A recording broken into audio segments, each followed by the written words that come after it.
WIFTBPM. Maze Jackson. Tune in to the Maze Jackson Show every day, Monday through Friday from 6 to 9 a.m., where you can catch us on YouTube, Twitter, Twitch, and Facebook Live.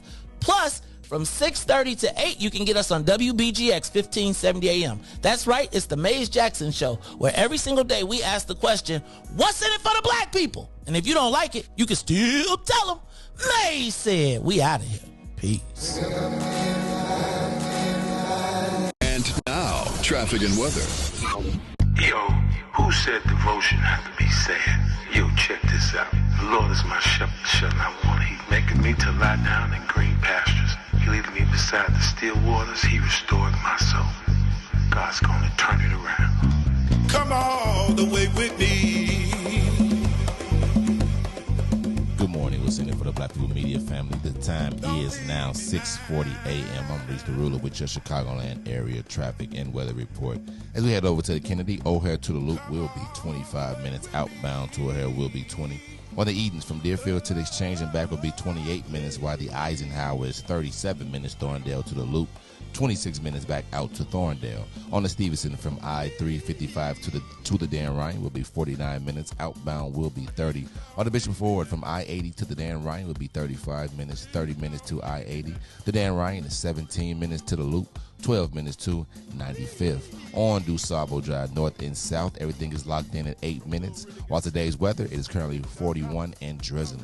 Today will be a high of 44 with a low of 40. I'm Riis the Ruler. Happy Tuesday. It's the Maze Jackson Show. From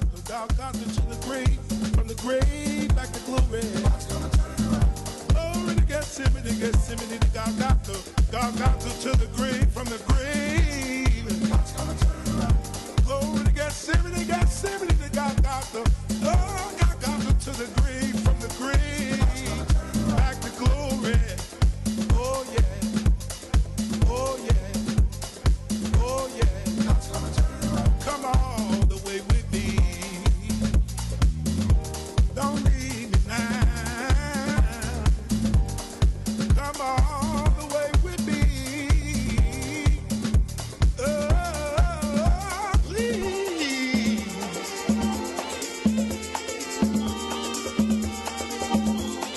God's gonna turn it around.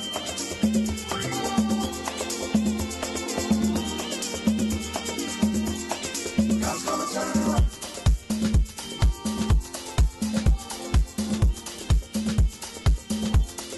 God's gonna turn it around.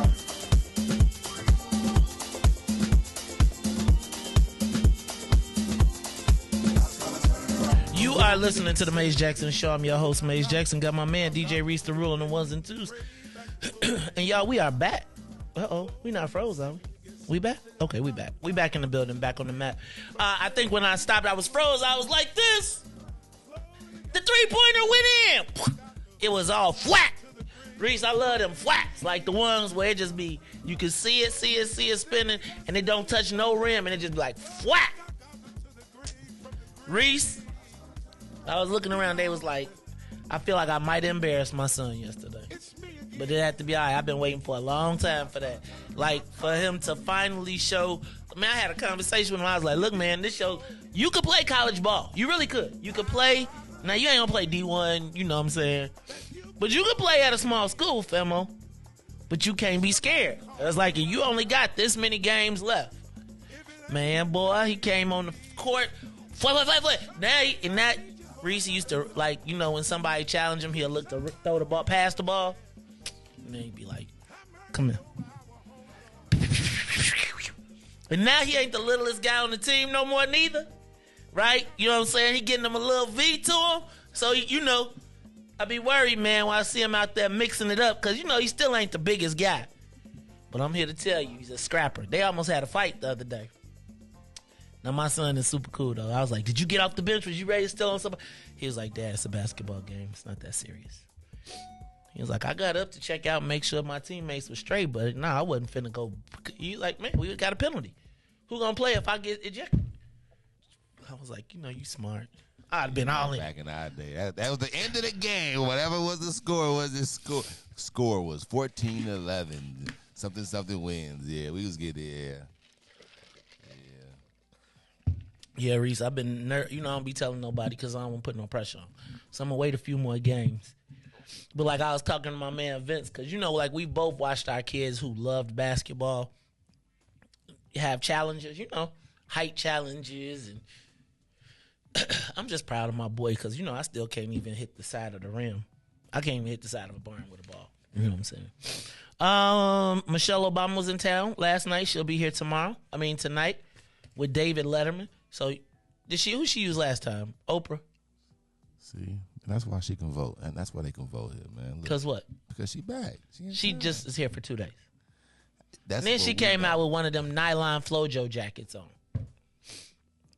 It's okay, I'm through. Crypto cash in the mayor's race. Reese, you in the crypto?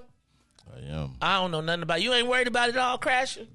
You know what, man? You ain't in FTX, are you? Because FTX is gone. You wasn't getting under the TV commercial crypto. Nah, man. The reason why I'm in it because when I was in college is when a good friend of mine used to talk about Bitcoin. This when Bitcoin was probably like $100, maybe $200. And so he just kept talking about it, and then we were always like, man, shut up. Ain't nobody going to use it. And then when that thing went up to 60,000 during the pandemic, I just cried on the inside. I'm like, I'm sorry. So why I got into it? I made some good little money doing the little crypto, little jump. And I thought the world was in the end. Okay, all right. Yeah, I think it's more of a hold than anything. So you probably like right now it's probably like it's not as high as it was, but I'm thinking about a couple of years if you get something and hold on to it. You can sneak up and get something. Okay. All right. Oh, did you see shout out to Misinterpreted. Yes, I saw 3 of the biggest crypto guys are dead now. Because people lost their money, man. You saw what happened with that FTX thing. They lost all their money after supporting all these elections.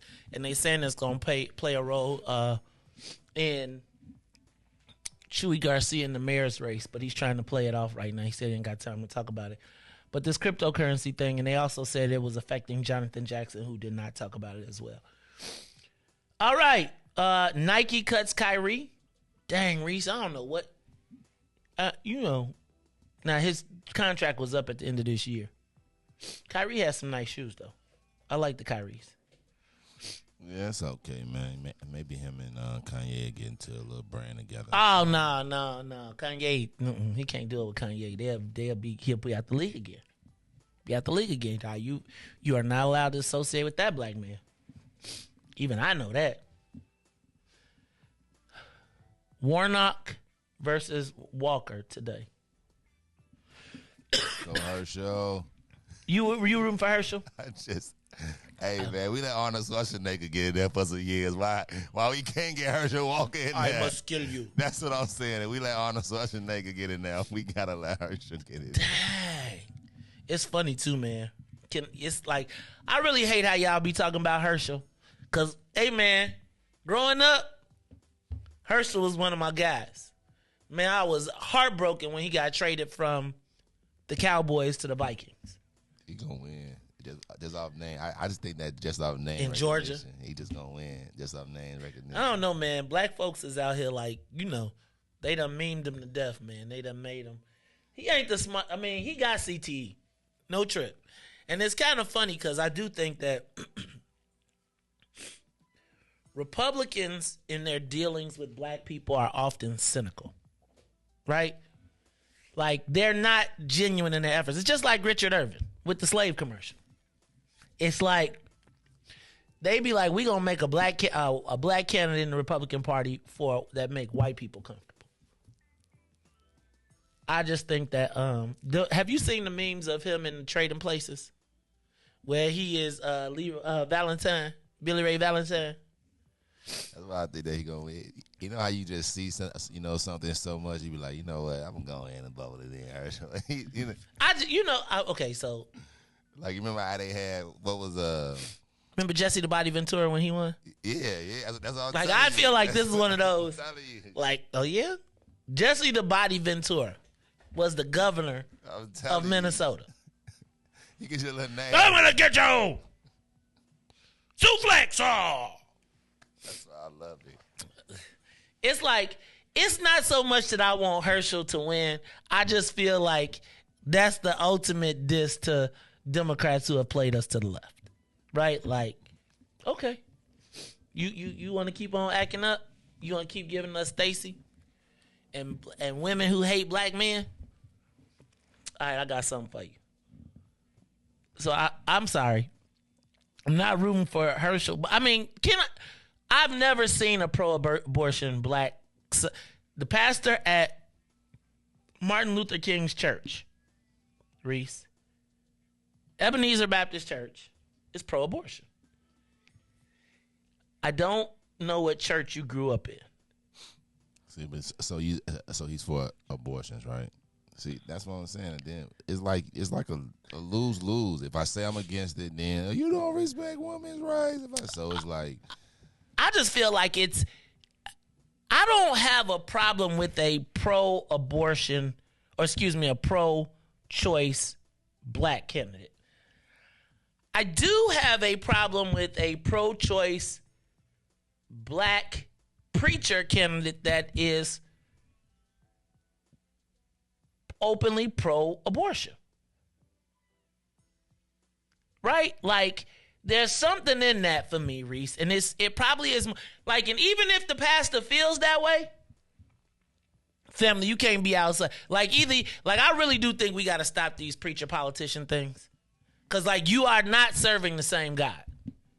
Do you listen to Nancy Pelosi, or do you listen to what God said in the Bible? Now, he ain't saying nothing about the abortions, but I feel like I grew up in a very absolute kind of church environment, and I know that that's the new thing is everything goes. Y'all wear Jordans on stage. When I was watching a preacher in Dallas, man. He had a Jordan display case with Jordans of every color on the page. Oh no, on the stage, like cross Jordans, hip hop. There, like L was like, "Is this real?" Y'all tripping. It was just Jordans, or was it? It wasn't like rappers on this. It was just like Jordans there. They were in those cool display cases, like when people be like, "I'm gonna spend $1,000 to put my shoes on display." Yeah, maybe Mike came through that, and no, it was a white preacher, man. White preacher, hip. Yeah, for sure. Maybe Mike came. Maybe Michael Jordan definitely did come through that. Damn, Riis.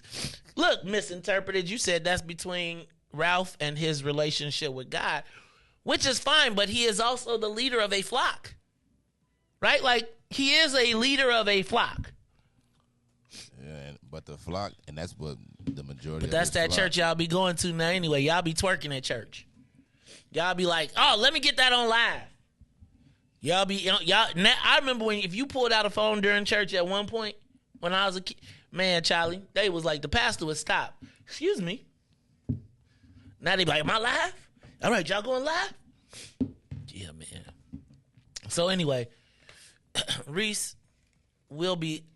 Let me just say this: it would be straight comedy to me if Herschel Walker won. Like, Riis, I'd be in this mug laughing tomorrow. Me too. That's why I'm really. You a contrarian. I feel like the contrarian in me just, And then it'd be the ones that be getting that and then do a good job. You're like, hey. They gonna hook Herschel up too. Watch, he gonna be like, "And now, Georgians." He'll be at all the games. I mean, come on, man. Herschel gave them some national. Come on, man. Wifey be like, "Hey, man, that was a good old boy there.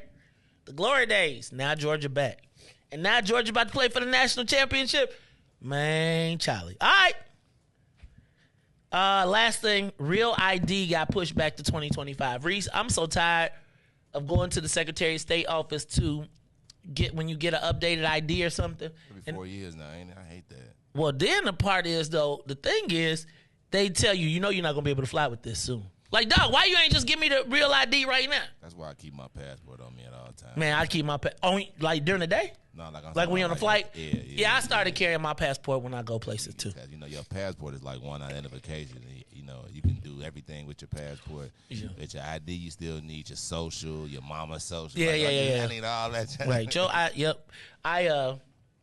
you're right. I just got, do you got global entry?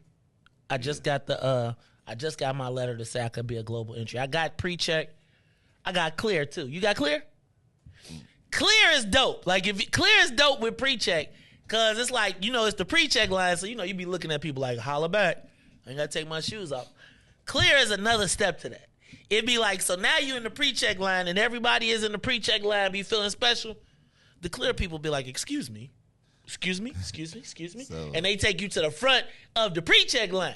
Yeah, so let me tell you what I got. So, my previous job, I worked at CTA. I actually fell down the stairs at CTA, and I was handicapped for 4 years. I had to do 4 years of therapy. So I actually have a physical restriction letter. So I can actually always send that in and get the little wheelchair. You can get a wheelchair if you just request it on your own line. Yeah, but I can actually, I can actually get one. So yeah, so sometimes I just, but I don't do it no more. But yeah, so. Man, I did I tell you about the time I used to have a wheelchair trick going on, and so Riis, before things were, my cousin was in the wheelchair, right? So my cousin was having a bad attack of gout, right? So what he decided to do was, because he was going through the airport, he wrapped his foot, right? And then he put on one of them shoes, and then he said, okay, I'm going to have y'all ride me through the airport. Now, my cousin used to tuck. He would always be looking for a place to stick it. So he was like, one of the best places to stick it would be in that wrap. So, Riis, when you used to, going through the thing, they like, okay, sir, hop in the chair. And, I could just walk through before. They was like, no, you have to, as the wheelchair person, we have to go through all your stuff.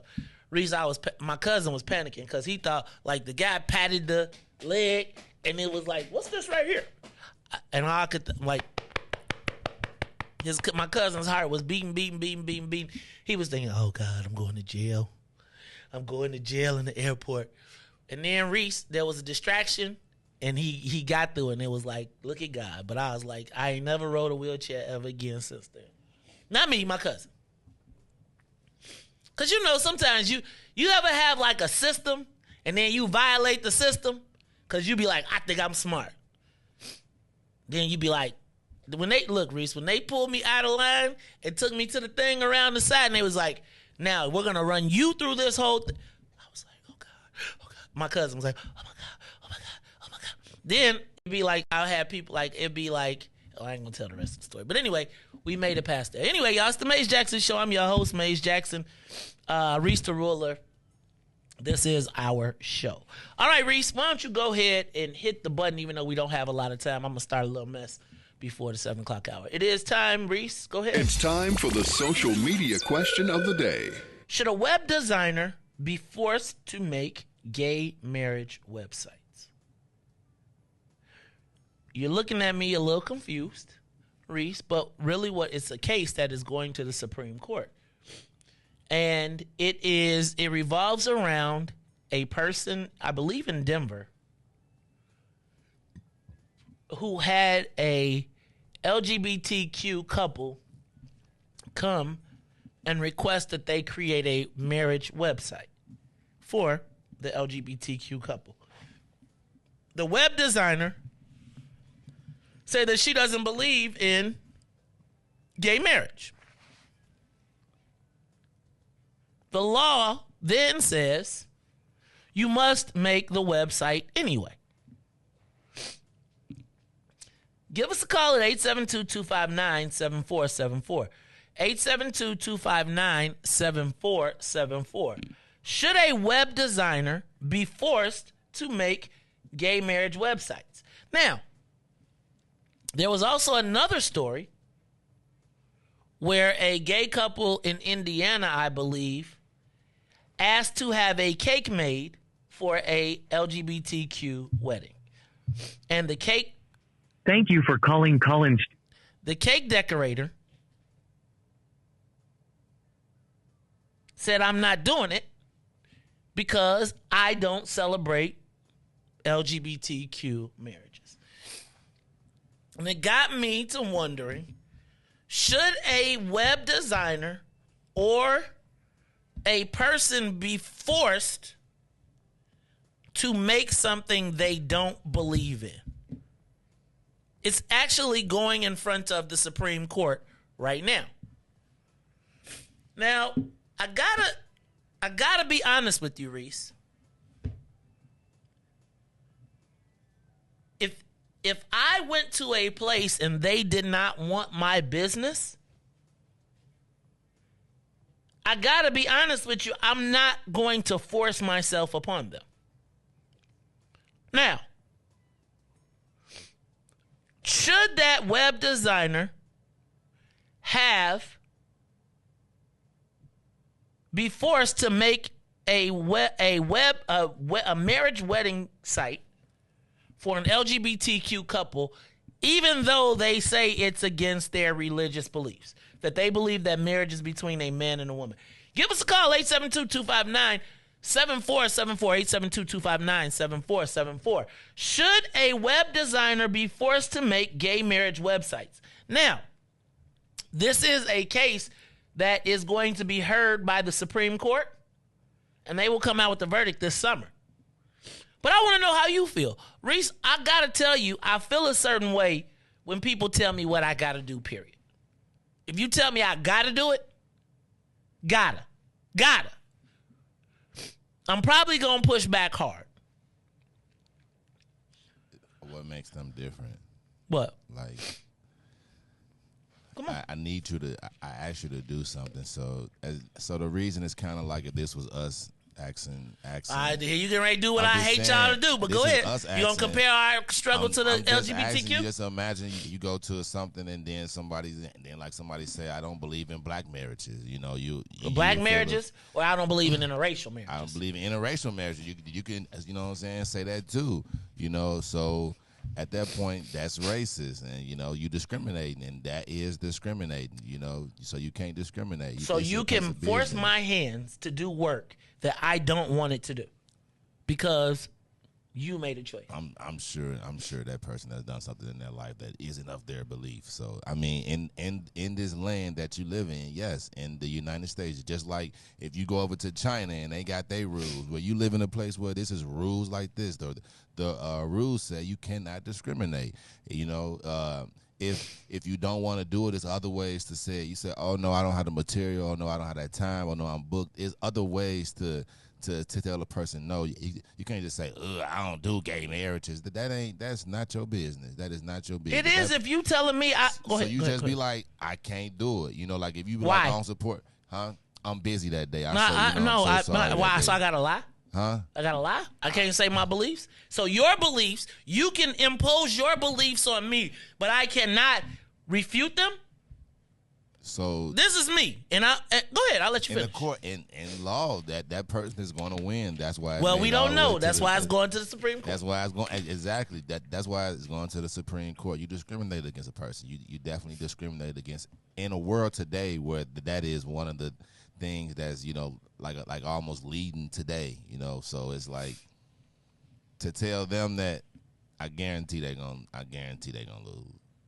You know, I think they would. So it's going in front of the Supreme Court, the U.S. Supreme Court, the current Supreme Court. Give us a call, 872-259-7474. 872-259-7474. I'm not talking about a government contract.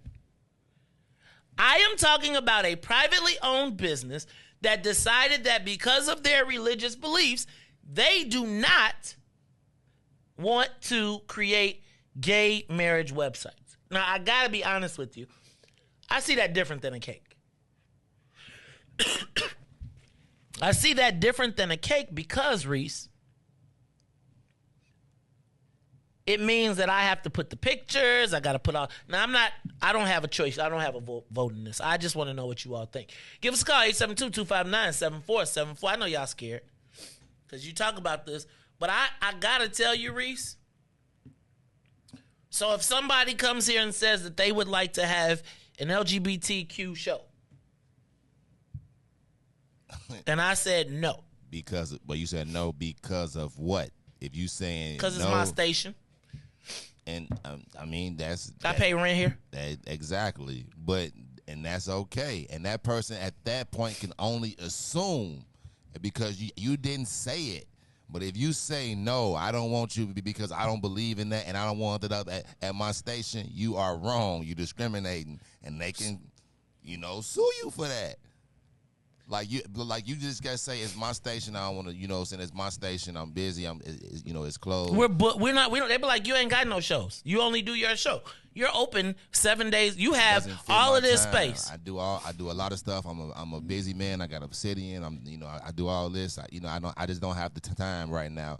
That time slot doesn't work. Man, come back around. Maybe we can work something else out. There's other ways to let someone down. Once you tell someone that you're not doing it because of a specific reason, especially if it's that black or anything like that, you are discriminating. And in the way it is today, you cannot do that of any form. That's funny. I was talking to somebody yesterday who told me that the police on Rush Street have told valet companies not to park black people's cars.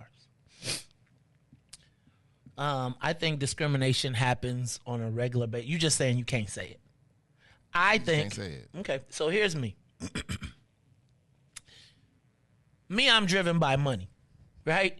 In that case. So my premise would be, but again, I got a belief. But if you're paying me for the site, I probably would go ahead and do it and be like, don't put my name on it, right? I'm not, because that's not a clientele that I'm courting. But I do have a problem with somebody telling me that I have to let it's like I have to let someone or something that I do not believe in, I have to accept it. And not only do I have to accept it, I have to participate. Because now you're not just telling me I can't just watch it. You're telling me I have to participate. Can you discriminate against someone because of their religion? What if they subscribe to a white supremacist philosophy? You can't. They do it to Muslims and stuff like that all the time, and that's why you really can't do it. Like, you don't know, man. That's what it's so different today. They trying to change it. Like, you can't just say you want discrimination. I'm not saying that nobody struggle. I believe that black people did have the worst struggle of all time. I don't care who you are. I do believe that African Americans have the worst struggle, and I know we always compromise and everything, but we can understand too. Like, so you just cannot discriminate. People choice is people choice, man. They're grown, like, who are we to say what they're gonna do? Do you think it's wrong though for them? But let me ask you a question. That's it. Right, but like, you can't force my hands to do something that I don't want them to do. I just feel like, correct. Right. So you're telling me, tell me that the reason why I'm not doing this is because I don't believe in gay. I did not ask you your belief. I asked you, could you do this site for me? It was a clear. You don't yes feel like or they no. forced it. I mean, I feel like I feel like they do these things. Somebody's doing this to press an issue, right? It's not about the individual. It is about a greater opportunity to make a statement or to make something happen. And I just feel like, to me, Riis, if you want to live in an all-white neighborhood, can I tell you what? I don't want to be there. Like, if you don't want me, can I tell you what? I'm not going to force myself upon you. And I just think that we're getting to a point where you said you can't say it. Angela says you just can't say it. You can't. Right, but the second that you say, no, I'm not doing it, then they're going to make the assumption anyway. But they can assume. It can't be nothing, that's it. It's only their thoughts in their head. Whether it's true or not, they don't know. But once you say, I'm not doing that because I don't believe in gay marriage. Like, you just... How do I say like this? Family, it's against my religious beliefs. Huh? Sir, ma'am, it is against my religious beliefs to participate in this activity. You are more than welcome to come into my store, but whoever this person is, will not use my talents and services for something that is against my religious beliefs. Like, you don't have the right to practice. And so you can have freedom of religion as long as what?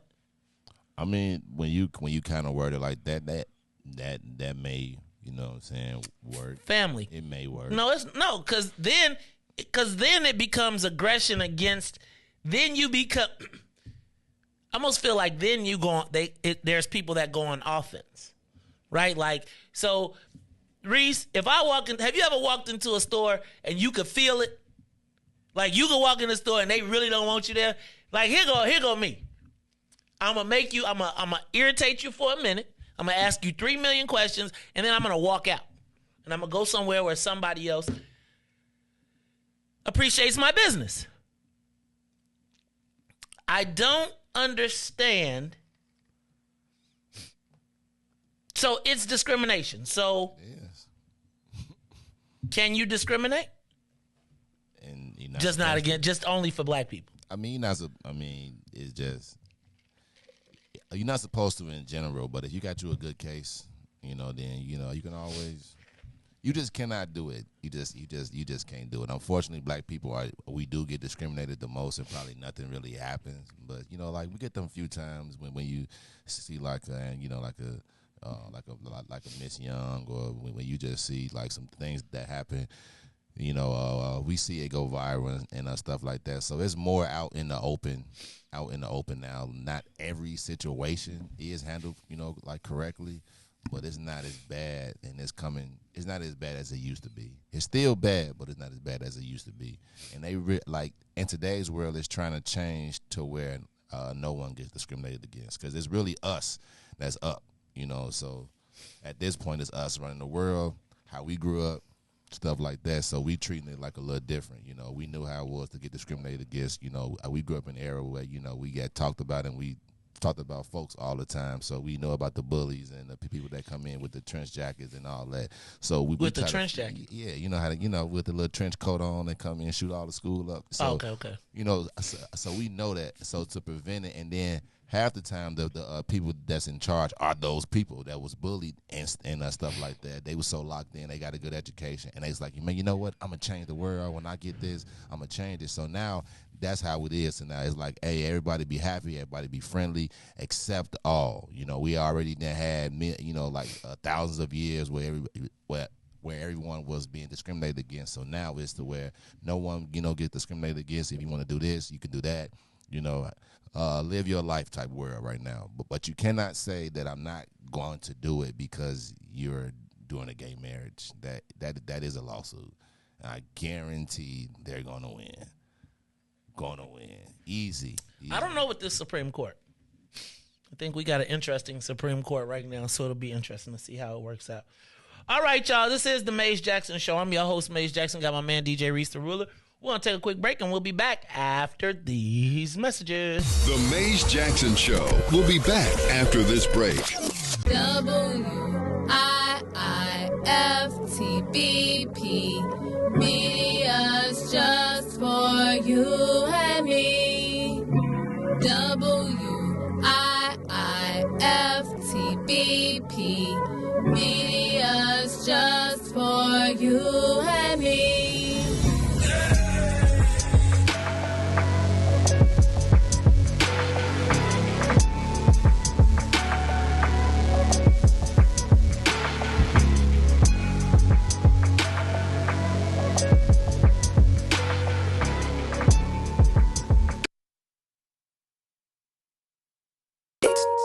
Today, the Biden administration is releasing what it calls a new strategy to fight domestic terrorism. Following a 100-day review, federal officials are now laying out a new plan hoping to deter, detect, and prosecute domestic terror. They went to the Capitol waving their flags and looking for smoke. He was out there looking for justice. They was over there looking for votes. Ashley Babbitt was with him and told all the people that nothing could stop us. She climbed through the Capitol window, breached security, and called a shot, bro.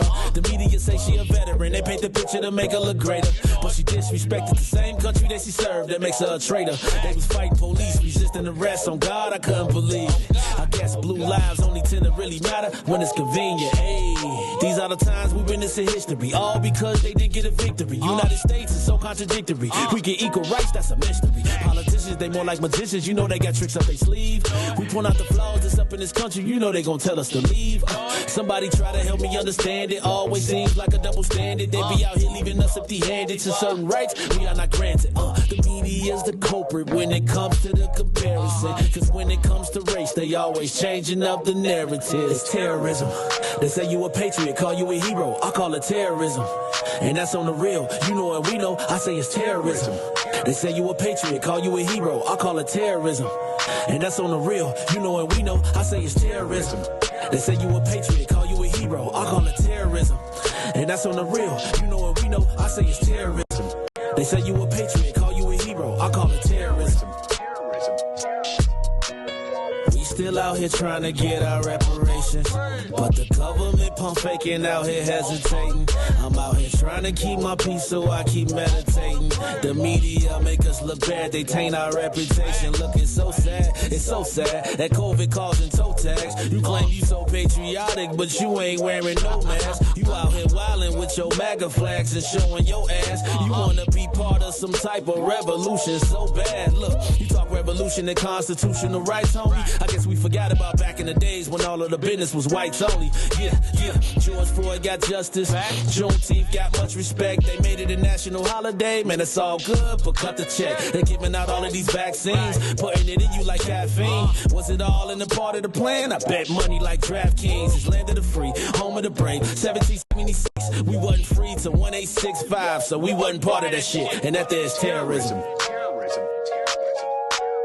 Terrorism. Terrorism. Terrorism. Terrorism. Back to the Maze Jackson Show. You are listening to the most dangerous show. This is What's in It for the Black People Radio. Maze Jackson. Maze Jackson, the most vociferous advocate for black people in the world.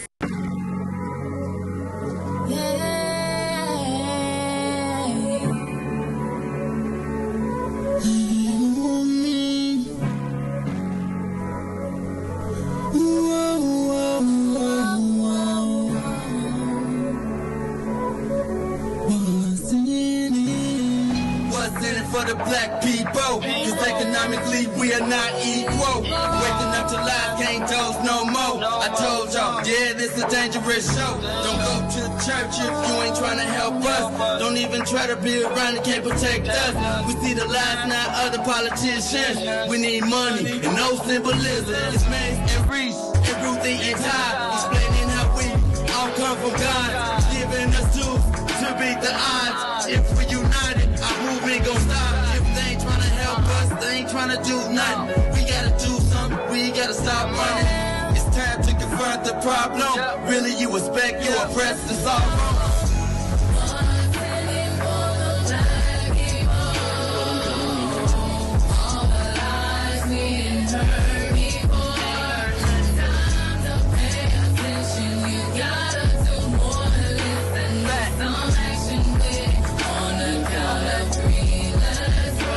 Wake up, Chicago! Wake up, world. This is the Maze Jackson Show. I'm your host, Maze Jackson. Got my man, DJ Riis, the ruler. Riis, I guess they ain't call in because they ain't want no problems. They ain't want no smoke. They ain't want to talk about it because I'm just telling you, I have a problem with somebody forcing my hands to do something that I don't want them to do. It's no forcing, all about wording, man. You just can't verbally discriminate. Just be like, you know what? You can leave your information here, and I'll get back with you. I see, and then just prolong it. If they have a date, be like, oh, you know what? I'm not even booked up until 2 months after that date. Sorry, I apologize. But you can always reach back out, and then you leave them with like a warm welcome, But you don't have to be nasty about it. If it's not your beliefs, that's okay. It's just not what you believe in. They believe in. Don't rain on their parade. All right, Junior says there's case law. I ain't got the case law, bro. What does the case law say? That you got to do it? Okay, I ain't tripping. I'm gonna get y'all we're gonna have a show on the network too. I'm down for it. All right, y'all, it's the Maze Jackson Show. I'm your host, Maze Jackson. Riis.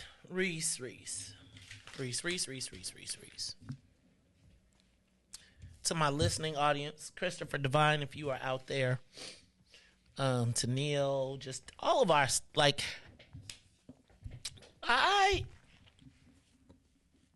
This Deion thing has really got me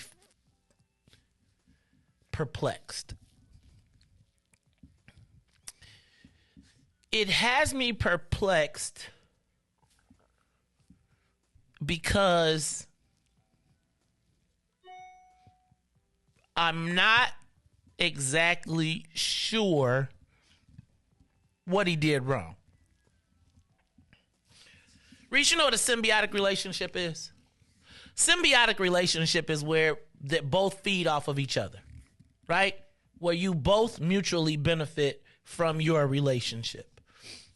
And in my estimation, Deion Sanders and Jackson State had a symbiotic relationship. Jackson State was a HBCU that has long passed its glory days of Walter Payton. I don't know how many people have been drafted out of Jackson State since Payton, and we can probably look that up, and played and made a major impact. But Riis, what happens when you enter a relationship and the value proposition changes? Who determines your value and what is the measurement of your value? For a college football coach, to me, the measurement of your value is wins and losses. Then your graduation rate, but realistically, as a college football coach, you ain't academic. Your job is to get the football players on the team and monitor the grades. But Riis, how do you determine your value?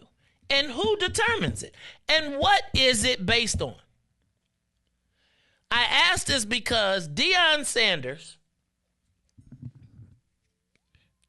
is being castigated by half of, let's say, do you think it's 50-50, 60-40, 30-70-30 things Deion should have left? Black people. Only probably about 25. What? Think that he shouldn't have left? That he should have left. You think 75 say he should have stayed? Yeah, for sure. 75% of people say that an employee, because Deion was an employee, but a high-valued employee, should have skipped over the opportunity to make $5 million a year as a college football coach. Riis, what do you think the value of a three-time SWAC winning champion, three-time undefeated coach, what do you think the value is? And do you think he's probably at the peak of his value at Jackson State right now? Like, if you got three undefeated seasons? Or two? I think it was two. 2 undefeated seasons, 3 championships.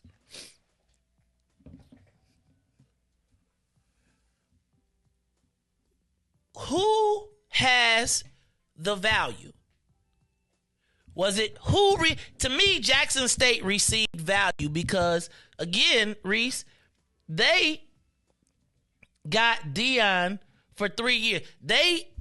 Because nobody would give him a chance, they both agreed that it would be a symbiotic relationship, that for 3 years or however many years that he stayed there, he would bring all of his talents, all of his resources, and give his best while he was there coaching.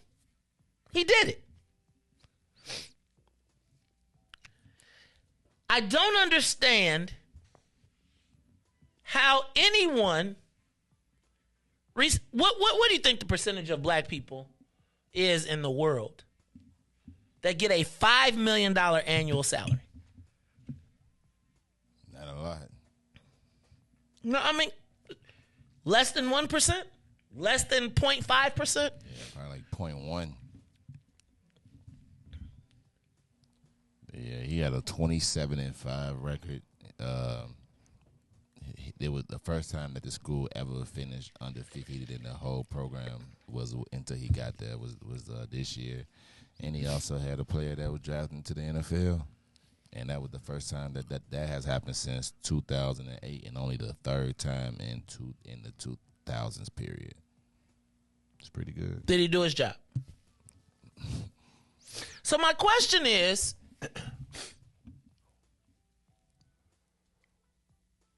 what more did Deion have to give to Jackson State? And is it selfish of 75% of us who think he should have stayed? Is it selfish? Give us a call, 872-259-7474. Riis, have you ever worked a job and when you work a job, how do you determine your value in the workplace? And who determines it? Does the employee determine it, or does the boss determine it? Like workplace value. Is it a combination? Yeah, I think it's a little bit of a combination. So give me an example of, and what is that value based on? Like the combination. If I'm a boss, what is the value based on? And if I'm the employee, what is the value based on? As the boss, the value is what you can get out the employee, ain't it? It is, do you get the job done and can you advance the company? Can I grow with you, and if I pour resources into you, will you make me a better place? How does the employee determine their value in the workplace?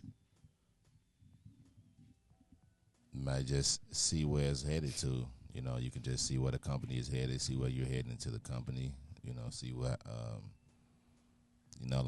visualize and see where you'll be at in the next 3 to 5 years, you know, if there's a place that you want to be and stuff like that. So how do you advance in a company? By doing your job and... Doing your job? Is that like, to advance in a company, you just do your job? Or do you have to... We have to excel, like excel in your job, you know, outperform others if there's others in your position, you know, stand out and do things like that. And if you don't do those things, then who sets the value and who sets the number and who sets the salary? And what is the salary and the value based on? See, I think as I look at this, you know, I own a business. I own multiple businesses. And maybe if you were to ask us when we first started Universal Maze Jack Enterprises, we used to lose employees all the time, right? Like we was Maze Jack for life. We had gorilla chains. People was trying to get tattoos and wearing shirts and doing all of that stuff. And then, Riis, it would be a moment when somebody who was with us, who was carrying the signs at Rockefeller, was doing our thing, would be like, I'm up, I'm out, and I'm going to work for Hustle, who is my competition. And Riis, in the early parts of my life, I would be upset with that, right? I'd be like, you supposed to be down with me, you supposed to be... But over time, what I recognize is that there is a progression. And I may not always be able to give you your full value. Or I may determine that you may be overvalued for the position that you're in. Is that possible? Now, in the event that you perceive your value higher than the value of the job, who wins in that? And let me ask a question. Who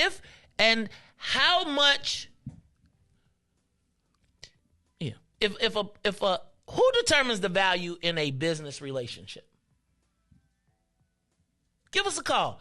872-259-7474. Have you ever, if Deion could have gone to, and now I want to go back to my thing. If Deion was, what'd you say, 5-27? 5-29? Would the school have had an obligation to him? And why the fact that he chose to leave, do we believe that he 75% of the people think he should have stayed for less. How much do you have to sacrifice for your blackness? For people that you know will not give you what you're worth. Now, they may not give it to you because they can't afford it.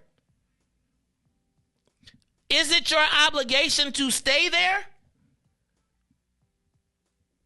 if they can't afford the value that you know you're worth? Or can you part amicably and be like, man, we grew while you were here, but now it's time for you to move on? Without it being he's a sellout. Like, why is he a sellout? Because he mentioned blackness in his HBCU speech?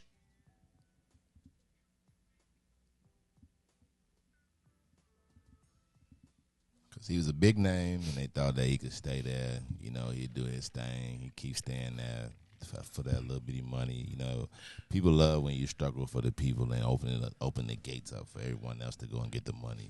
Meanwhile, you down there, you paving the way, and now everybody else is reaping off off of what you did. But you have to, it's always a martyr guy.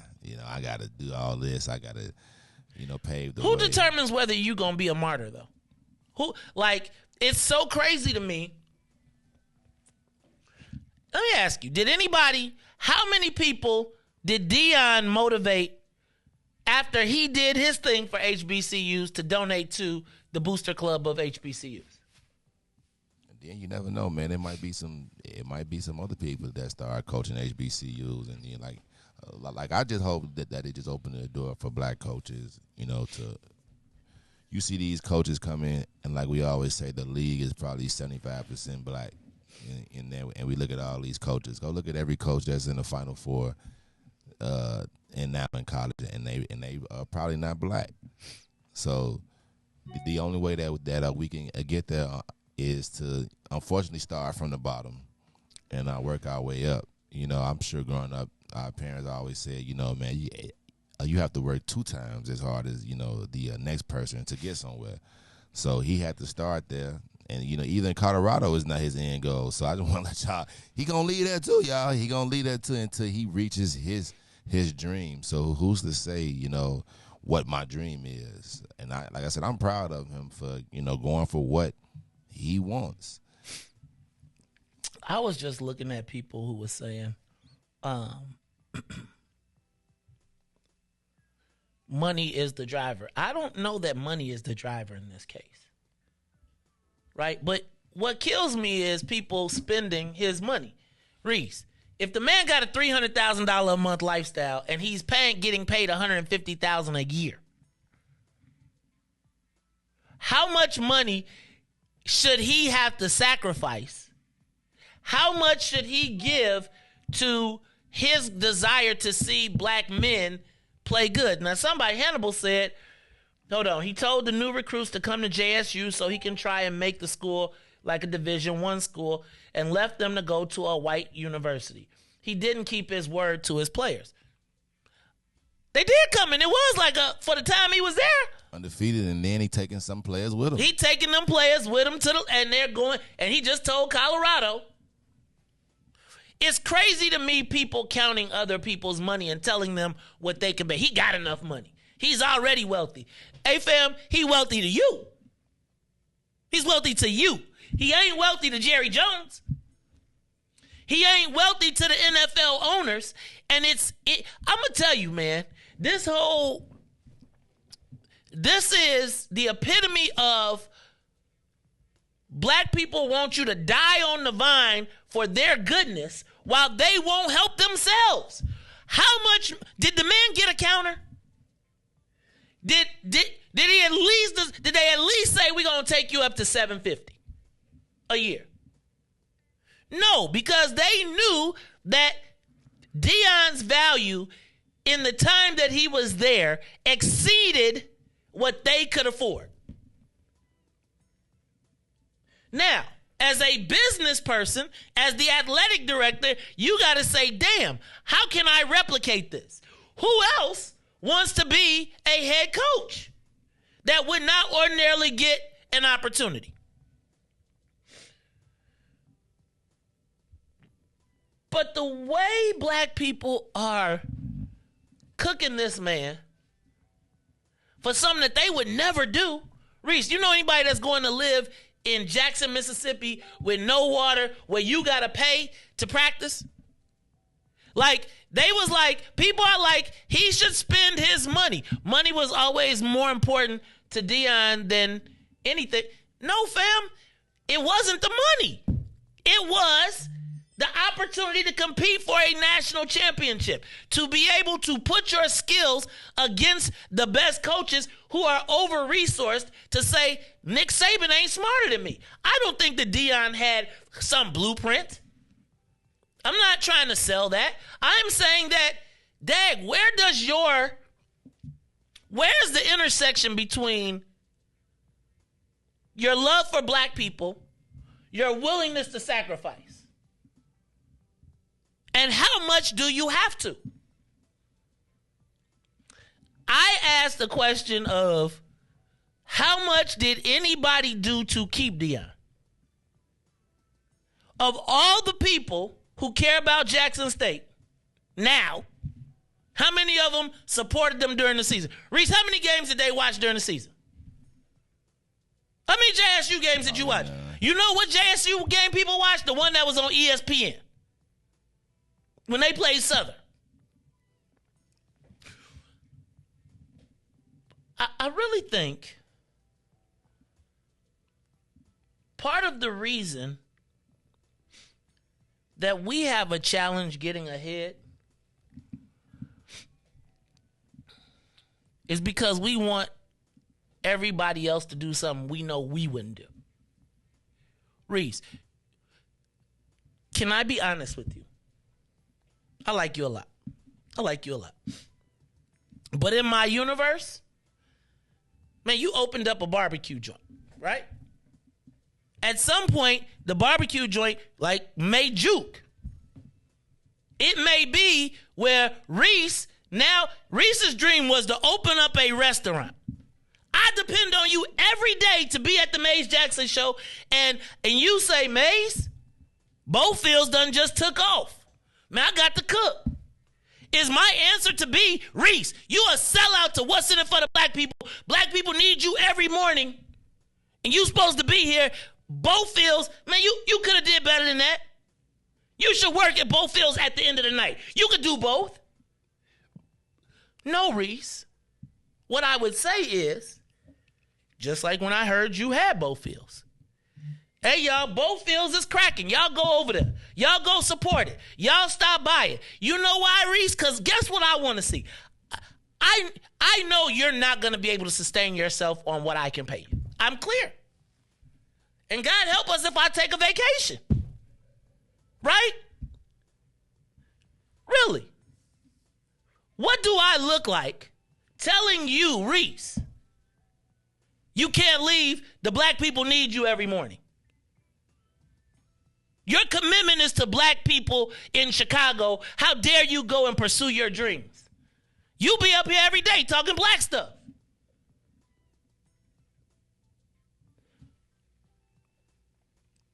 We have to learn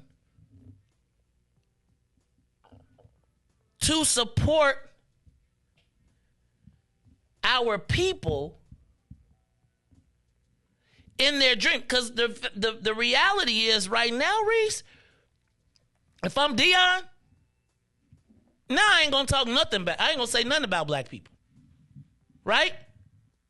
So now at one of the whitest universities in the city, in the country, where every other, you ever seen a black coach at a white school? This is how they walk around, Riis. They don't want no, because the media is against them. Think about every time a black coach takes over a major program. They got 2 years. 5 games. They come out 0-5, you know what I'm saying? Fired. So now,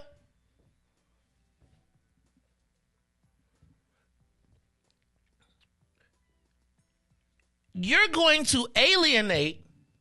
Can we all agree that Deion was good for the kids at Jackson State while he was there? Can we all agree that he raised the self-esteem and the profile of black colleges across the country? Riis, he didn't even go to HBCU. He went to Florida State. I just think that we've gotten to a place where the world is confused, where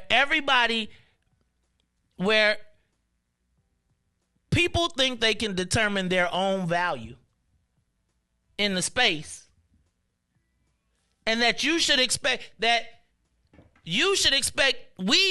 think that we should expect people, because they got it, to give it. And it's crazy to me, because I think of college football as a business. I don't know that Deion Obama'd us, because I guess my question, did you vote for him to be the coach? Did you contribute? Did Deion inspire you to do something different for HBCUs? Did Deion inspire you, after all of this, to get up, to go support a HBCU, to send a check to the United Negro College Fund?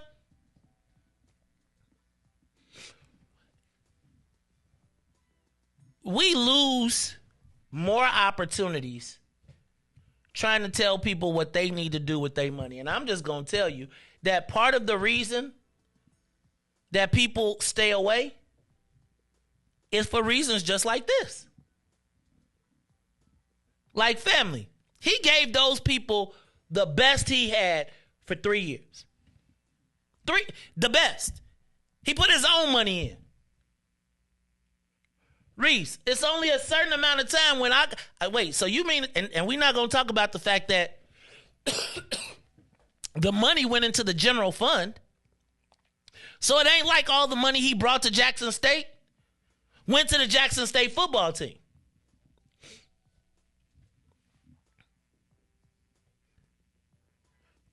And it's just, who determines value in the workplace? The employee or the employer? I think in this case, Deion determined his value, but I would also say that the school recognizes value. All we heard from the school was thank you. Thank you for these glory years. Riis, it's like, do you remember when DePaul had Quentin Richardson? Remember when they took all 5 of the guys from Chicago and they all played 1 year? 1 year to bring DePaul basketball back. They didn't go, they didn't stay 4 years, they didn't do anything. They played 1 year together to bring it all back. I just think people want everybody else to make the sacrifice that they're not willing to make. And then I have to ask, as an employee, do you give, if you leave me, right, and you bullshitted for, like, I knew, like, you was hiding out, you wasn't really doing work, right? It's like you ain't pushing the envelope every day, advancing the company. You do what you got to do to get by, but you ain't pushing the company forward. You're not giving the best to the company. Deion gave everything, money, resources, everything, and it still wasn't enough. Riis, imagine being a college football coach and you can't practice when it rains. Now, let me back up though. Because all the grace and all the mercy that everybody wants for Chicago State, let me ask the question. How many black people will work for free for black people? How many people will work for free for black people? Or work for a discounted rate for black people? How many? Riis, if I stop paying you and just say, hey man, what we do is important for the people, for the black people, how many weeks could I get you to work? Y'all has to be at both fields. I love the black people. For the love of black people, for the love of black people, I think, Riis, that you should not get paid what you get paid. As a matter of fact, I think you should get less than minimum wage because that is the sacrifice that you have for your people every morning. Riis, anybody doing that? Anybody? Not at all. Anybody? Who's working for free? Who's working for undervalued? Now, and then here's what would happen. Then when that question comes, then you overinflate people start to say the value that they think they bring, not the value that the business needs you to bring to them.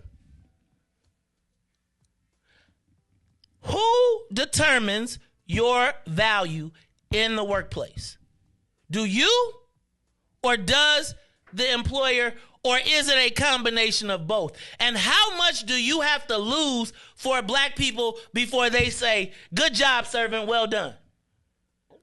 Give us a call, 872-259-7474, 872-259-7474. Carla, you on the Maze Jackson Show. Hallelujah. Greetings. Mama D here. How are you? Hey, Mama D. How are you? I think it's ridiculous to tell people what to do with their money, and based on their own individual merit, they should decide when they want to make a decision. Didn't they get angry at LeBron when he said he was moving because he wanted to get a ring? They got mad at him when he said he was taking his talents to Long Beach. They wanted him to be free until he wasn't free enough. But go ahead. That's exactly what I'm talking about. Now, it's because NAA's, Indigenous Native American Africans, are such cowards. They don't get on the back of the government to get reparations and demand that. But then they're going to say somebody can't make a promotion, can't make a decision about his own individual talents that didn't have anything to do with them. They ought to have so much passion when it comes to these elected officials that they vote into office. They didn't vote this man into office. And if he has enough money, can't he still help the team that he has helped the ones that he's left behind? He's in a better position to help them now because he's got more money to do it. But to tell other people what to do with their own money based on their own talent that didn't have anything to do with anybody else is ridiculous, as far as I'm concerned. What do you think? I think you are 100% right, Mama D. I think everybody wants you to pay, but they don't want you to make no money while you pay. So people think that there's a magic money tree, right? That Deion can just go. Do y'all understand that every dollar he spends for Jackson State is a dollar that comes away from his family? Jackson State is an institution funded by the state of Mississippi, funded by black people. I did not in any conversation, not one, hear anyone say collectively, what can we do to keep Deion here? Because guess what, Riis? It's a certain amount that people be like, man, we ain't got that in our budget. We Jackson State, we could never afford a $5 million a year coach. And I would argue that every SWAT coach, with the exception of Eddie Robinson, if given an opportunity to coach at a bigger school, would do it. They are there because they are looking for an opportunity. Riis.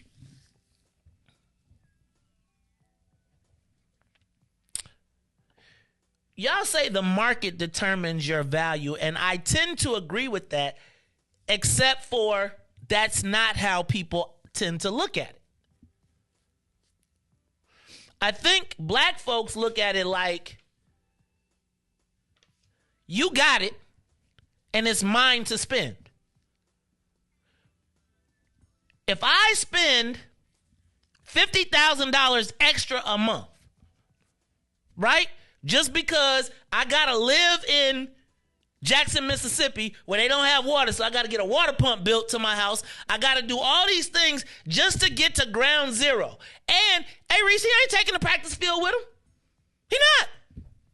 All of the infrastructure that he brought there is going to remain there. Then, Riis, what does he do? He says, all of y'all that We're down here in this space. Y'all come with me. So while y'all talking about the recruits that he attracted there, he took them with him. So they don't lose. And the ones that didn't make it, Riis, are the ones that probably wasn't going no way. Let's be clear. Jackson State is not a pipeline for NFL players. It's not.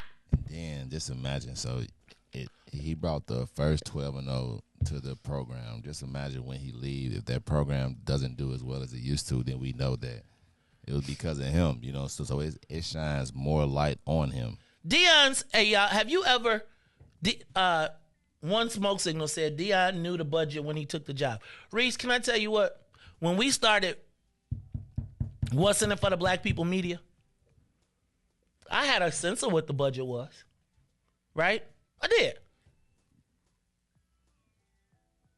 But there comes a point when you say, okay, I knew what the budget was, but how much longer am I going to spend $10,000 or $15,000 a month for someone else who don't necessarily who thinks that they're owed it? Right? Like, I'm not tripping. Like, fam, I'll build the whole thing. But it becomes a point where the people who are there now feel like they're owed to be in the spot that you created for everybody else. The football field is for everybody. The training facility, that's for everybody. The weights, all the stuff that he brought, that's for everybody. That's in his dime. Riis, what if he said, let me get a receipt. Let me get all that money back for what I put in. See, people, I saw a post today that said, givers, protect yourself because givers limit yourself because takers have no limits.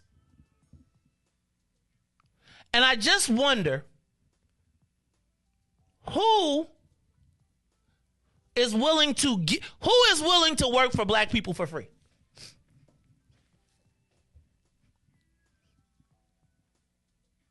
And then the same Black people be like, don't quit. Riis. Shout out to Christopher and shout out to the Constances. Shout out to the regular stars givers. But Riis, Black people tell you every day, man, this show is vital. This show is important. And if I say, nah, I don't want to do it, right, Riis, nobody says how we paying Riis, how we paying Ruthie, how we paying all these other people. They just say, man, you got it. You got it. How long I take this Deion thing real personal because I truly feel like y'all will y'all will run a person into the ground. He knew the budget. Fam, you know the budget all the time when you start. $10,000 a month don't seem like a lot until it's $10,000 and it ain't coming, and it don't have an income replacement. So I could be started with $200,000 at the beginning of the year, but if that money doesn't come in,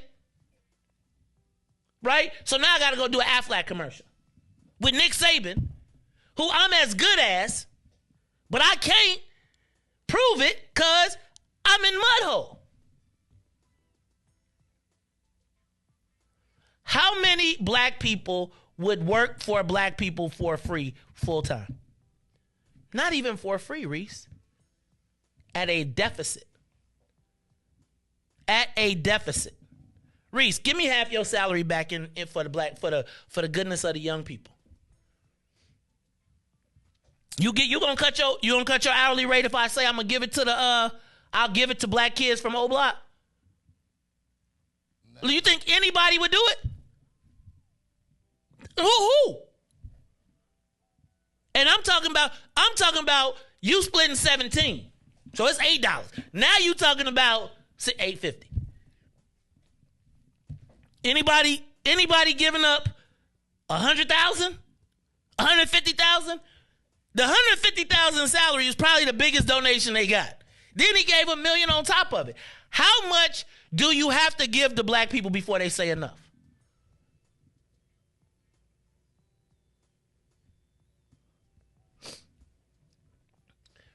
You say it's Mississippi, so it ain't that expensive. Shoot, if you coming to Mississippi from Dallas, it probably is a lot because you got to bring your standards up.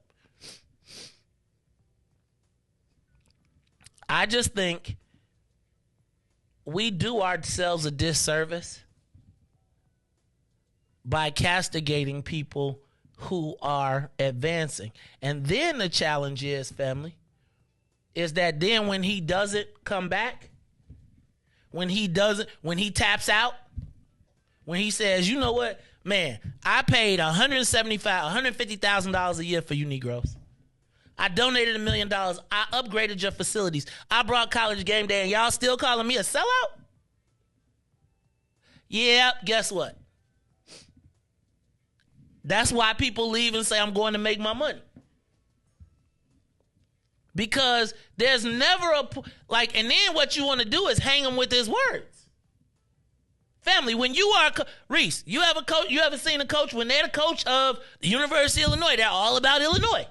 When they move to wherever else, guess what? They're all about wherever else they move. To act like Deion will not impact black boys or black men, boys still, because they're, 18, they're men. Because he's not doing it the way you want him to do it, what you got? I don't know that it will ever be enough for black people. I mean, we got a lot of things that we need. But can I say this? Deion is a football coach first. Like, y'all made him the activist. What he did was come and instill pride, values, and etc. Like them jackets when they get off the plane. How many of y'all was proud to see them black boys getting off the planes with jackets and ties? How many of y'all was proud of him to tell them, look, man, I know what it was like out in the life, so I'm going to bring, what's the girl that was the super freak that told him how we get over on y'all? Think about how much he poured in, and then think about the fact of, this is the other part, I think. Think about Deion going to a place where you probably have the option to get D1 NFL players. Riis, how does that work with the agent situation? Does he instill enough pride in black folks? So now the University of Colorado, which is probably, Riis, gonna have one of the top 10 recruiting teams in the country. Which means that every agent will be crawling over his squad. Riis, can I tell you? Seems to me that's when you teach the black boys about black agents. At the University of Colorado, where they're trapped, can I tell you, the boys at Jackson State, the football players at Jackson State, are nurtured. Ain't that what y'all talk about with HBCUs? That they're here, they baby step you all the way through the process. They're going to make sure they care about you. Right? So realistically, y'all either arguing against, because the HBCU doesn't go away. Jackson State's mission doesn't change because one monkey never stops the show. And I think where the problem is that people build their operations around a person.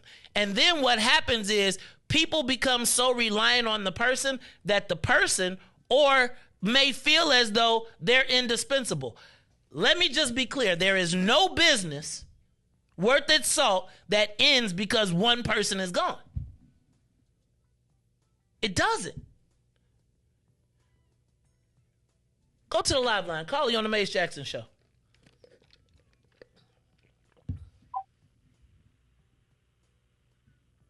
Good morning, Mace. Good morning. Who there? Stars. I was going to say Maze, but somebody thinks they trademarked that. That's James Say. You can't be. And first of all, I'm not even talking to you because you know I got lamb chops in the refrigerator marinating right now. Chops. Here we go. Lamb chops. Tennille, please. So listen, this is what I called to say. The Jackson State Twitter tweeted, in 2 years, the alumni participation rate, APR, has jumped to 13%. 13, though. Go ahead. In 2 years, it jumped to 13%. So we don't know what it was before that, but it jumped to 13%. That means that what, 87%? not participating, they asked the alumni to send $5. Okay? And now everybody wants to talk about Deion Sanders. And Deion Sanders, the only thing that everybody should be saying to him is, thank you, coach. Thank you, coach.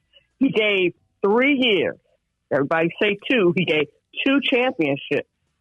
3 years, 2 championships, new stadiums, new locker rooms, flights with American Airlines, suits with their name embroidered in there, with their jersey number embroidered in there, new uniforms, helmets, all of the things that he did. And I put in the post, I said, hashtag when we see us. We always want to talk about when they see us. When we see us in a totally different way that is so twisted than anybody else. Deion Sanders did more than. He didn't just go there and take the $300,000 salary and coach. He didn't do that. He gave half of the salary back, $1 million out of his own pocket back. He didn't just go there and coach. That's all he was paid to do, but that's not what he did. He went above and beyond. And it is unfortunate that when we go above and beyond, somebody like us that looks like us is going to try to tear us down. It's ridiculous. Ridiculous. Man, I thank you, Star. I appreciate that. You know, I'm looking at Hannibal saying some of our black billionaires could have donated money to help Deion, so it would not have been all on him alone.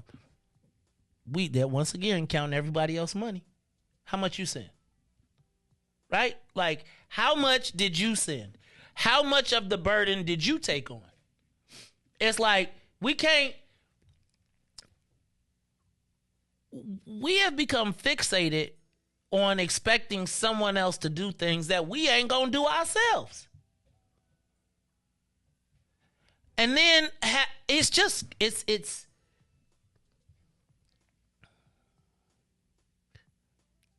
can I ask a question?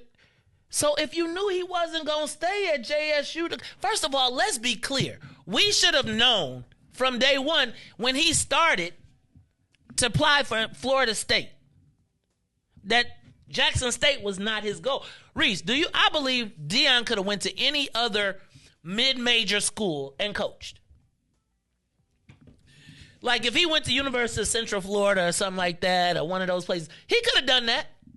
He chose to donate his time and talents to the poorest place in the world, one of the poorest cities in the world, and went to a place where he had to put in just to get to ground level. He didn't say, hey, Star. He didn't say, hey, Zav. Hey, he didn't tell nobody to jump in. He said, this is what I'm going to do. Because it's like, Riis, when I go places, there's a standard that I live by that it don't make a difference what goes on in the place, right? Like, so I always talk about, like, when I go out to dinner, don't offer to pay my dinner if you ain't going to let me eat what I normally eat. I eat steak when I go. I eat the big steak. I eat it. So if you are mad because I ate the big steak, then I'll just pay for my own. Like, let's not make it a big deal. Let's not. But the reality is, Deion gave Jackson State the best of his early coaching career. Set them on a trajectory. Now, it is upon the rest of the people to pick up where he left off. Do you think he can be more impactful at Jackson State or at Colorado? Is he better off poor and losing money?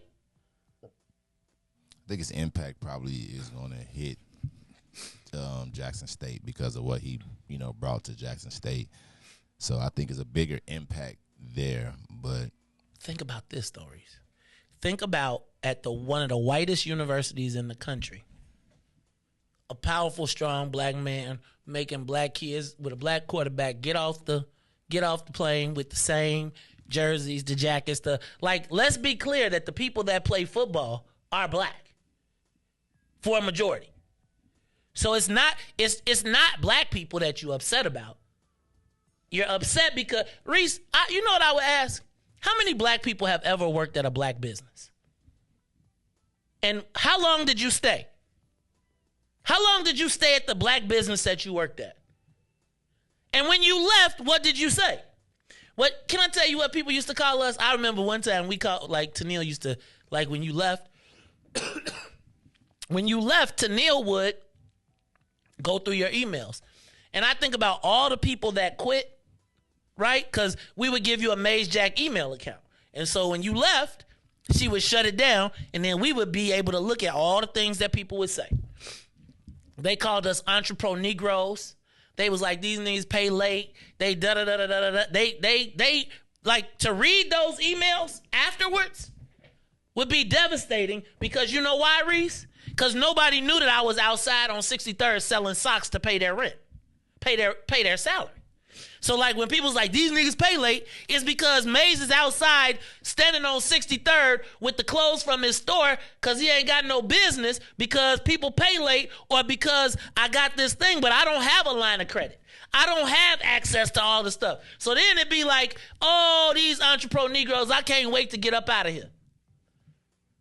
How many of y'all have worked for a black business knowing that it's under-resourced, and how many of y'all stayed there for your whole career? None.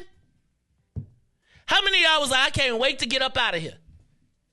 How many of you all have worked for a black business knowing that every dollar they have is important and you jag them? How many black people have worked at a black business? Can I tell you what? It is one of the craziest things to listen to people describe black businesses that left them.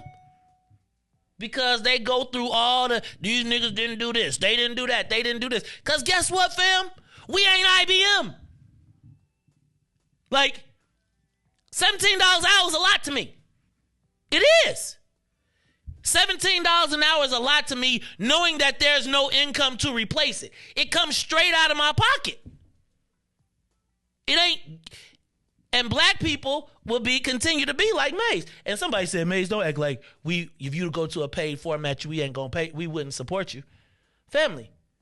So I gotta jump through hoops to tell you to do what you need, what you know need. You know we get up every day at 4 o'clock in the morning. So what you want is an excuse for me to tell you why you need. No, fam, do what you're supposed to do. If you knew that you wanted to keep Deion then everybody black should have got up and said, everybody got $1. Send $1.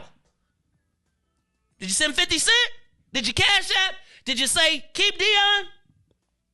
Or did you just cash him out and say, man, that nigga so what? He's worth X number of dollars. So what? He could go out in the market and get his worth and do better. No, I think it's every post that I see about Deion is what I wanted for Deion. It's like, I wanted him to stay longer. I thought he should have, right? Did you ever say what's best for Deion? No, because it's selfish. It is beyond me that we could deny someone the opportunity to live their dream. And do we think that Deion is now all of a sudden not black? Now he ain't black? You know that's how I start now.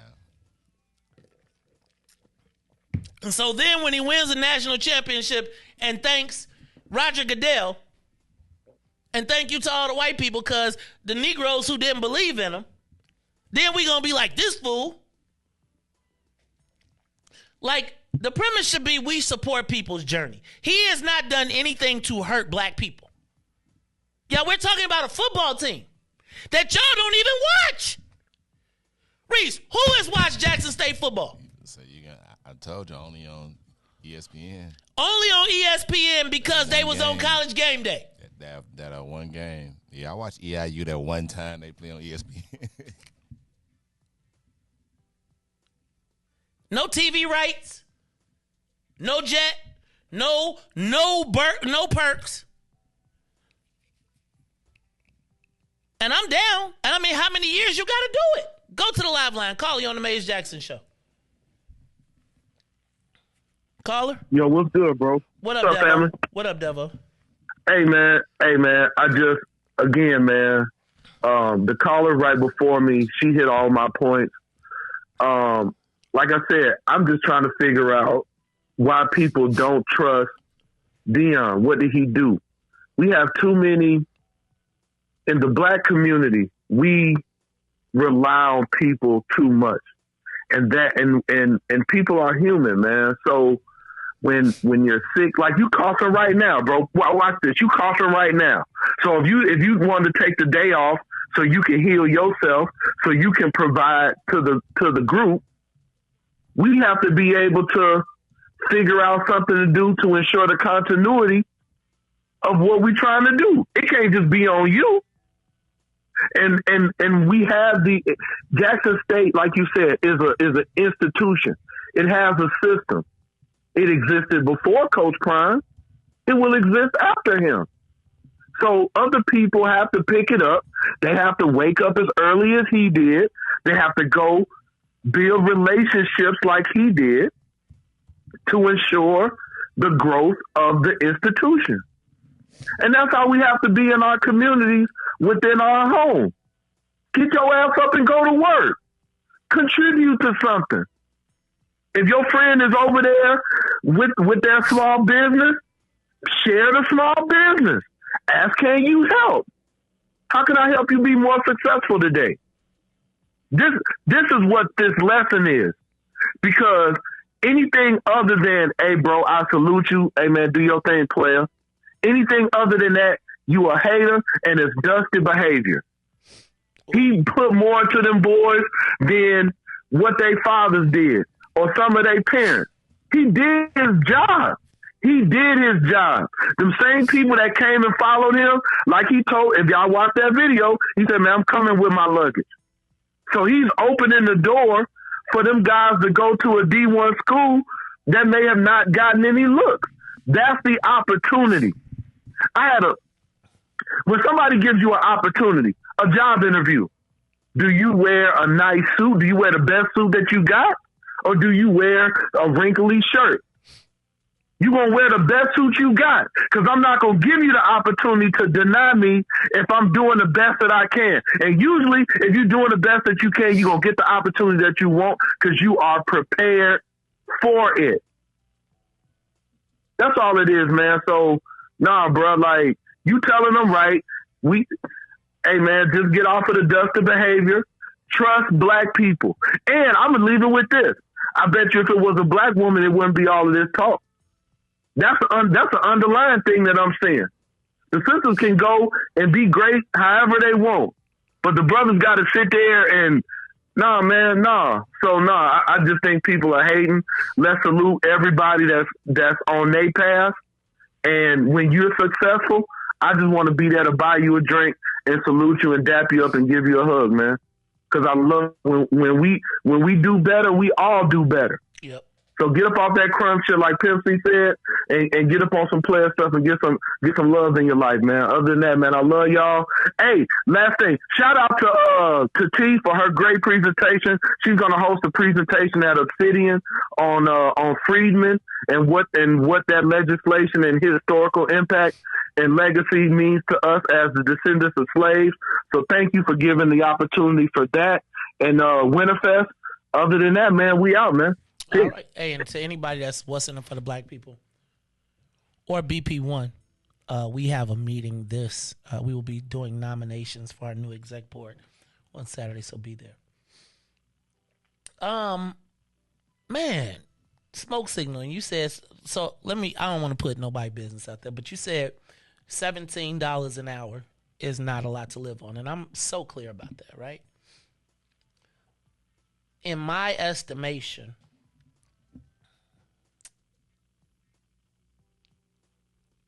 how do I pay more? Because in my mindset, I was like, I'm not going to pay my man minimum wage. Because in minimum wage as a small business is $12.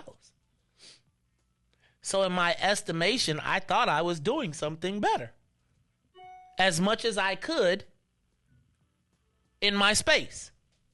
Knowing that There's nobody that sends $17 an hour for Riis. Right? Like this show is a labor of love. Everything that comes out of this is not because of the money that this generates. It's my own personal money. And it's like people and people are critical. I really don't want to put my man's business out there, but understand that my premise was I kind of got it. Not from the business, because remember I told you this is a hobby. And so what y'all would say is, Maze, well, we know that you need to go to a paid format. No, family, you could just send a Cash App.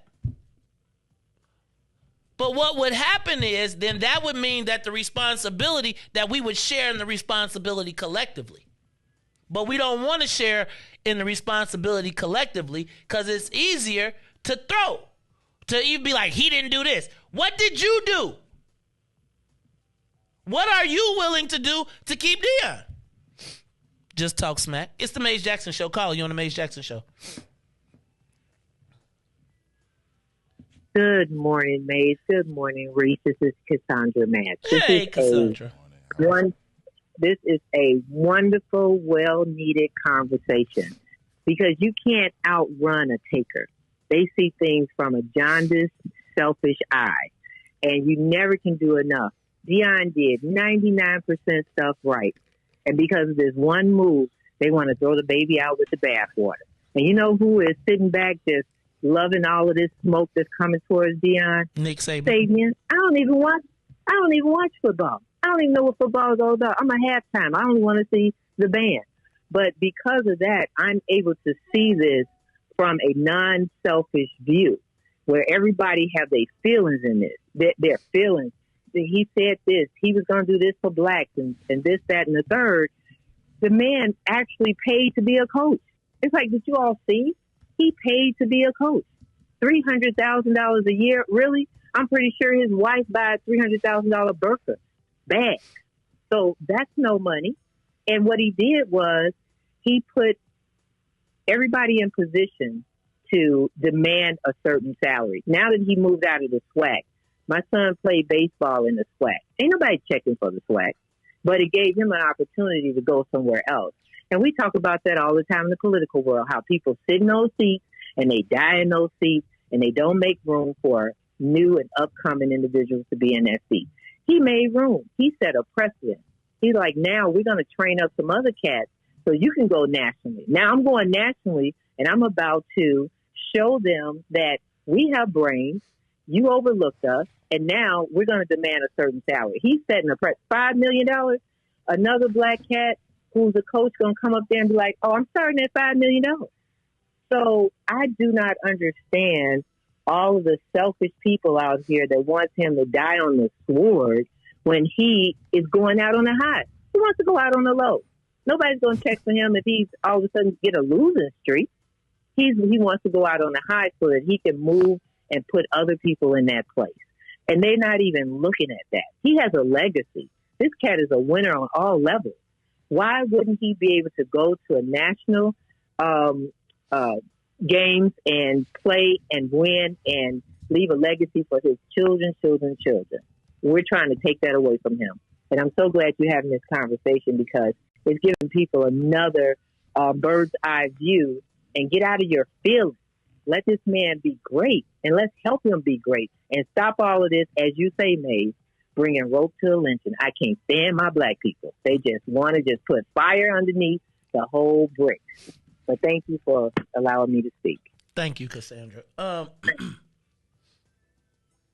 Marshall says, damn, how is $300K ain't no money? Y'all tripping. It's levels to the game, fam. If you make 75 or 100, 300 is going to seem a lot to you. But if you make 5 million, 300K is nothing. Now, comparatively, 300K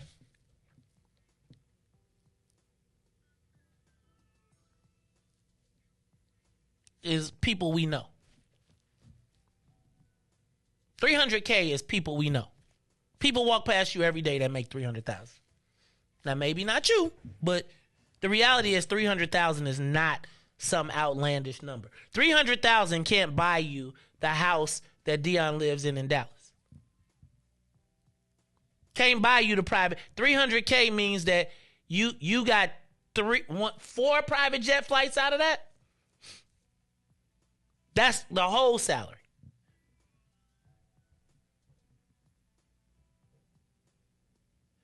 Thank you, Smoke. I appreciate you. I appreciate all of that. And I appreciate your piece. So if we divide that $100 up, then we're going to take away the cost of the materials that it came with, right? So you bought a $100 sweatshirt, so I think I got to keep like, out of the package, $75, $50? That's 50 going to 17. I mean, 17 going to 50, what, 3 times? So you got a day, right? It's like, again, you looking at your pockets. You ain't looking at his expenses. You ain't looking at my expenses. You doing what you can do. And then you say, because I did that, that's enough.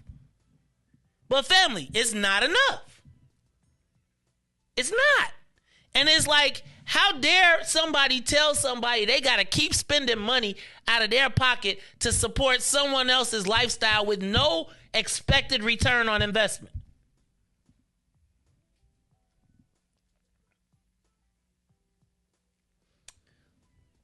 I think we hurt ourselves because we alienate the people who could advance our causes. And what I think is so crazy, and it's like that was that text yesterday that my friend sent me that said, half the people when you leave this show will be like, you sold out. No one will say, dang, you spent X number of $1,000 a year because John Austin asked you to be on the radio. Right? Like, Maze, how you gonna not be on the radio? Shout out to John, because he always puts his money where his mouth is. But right? Like, we don't get, there's no sponsorship. How many of our black billionaires or 100,000aires or business owners on here buy ads on the Maze Jackson show? I am just suggesting to you that we put all the work on just a few people and then watch them suffer. Watch them struggle. Watch them work. And then when they are broken, tired, and worn out, or if they decide to exit because they know you will break them, wear them out, then we call them out and all the stuff that they did before don't count. Call you on the Maze Jackson show. Caller, you there? Good morning, Maze and Riis. Good morning, Maze and Riis. It's Fred Hayes. What up, Fred? Not much. I was just calling in to comment on when it comes to coaching, it's not all about just X's and O's, especially when you're coaching young people. You're trying to guide them in the right direction. And Deion, he sacrificed a lot. His entire family bought into his dream. You know, we don't see his late night prayers, his sleepless nights. And his boys are going with him, but what about his daughter? You know, she plays basketball. You know, they protected her while they were there. If she don't go with them, then what? So, you know, that's tough. So I think his season is over with there. He's done all he can do. Now he's got to move to the next stage, and he's going to help a lot of players out, as well as coaches. So I think he's done all he can do there, and now it's time to move on. So I love him. You know, I watch a lot of his interviews, and I think he's sincere. I don't think he'd do anything without spiritual guidance. So I wish him the best. Okay, I appreciate that, caller. Look, y'all, it's the Maze Jackson Show. We're going to take a quick break, and we'll be back after these messages. The Maze Jackson Show. We'll be back after this break. Hey, Chicagoland, all roads lead to Solo Beauty Supply, the largest black-owned beauty supply in Chicago. We carry a large selection of natural hair care products, plus much more. So come see us at one of our two locations, located at 9011 South Ashland or 8158 South Cottage Grove. Our inventory is growing, and with your support, Solo Beauty will continue to be a source of pride in our community.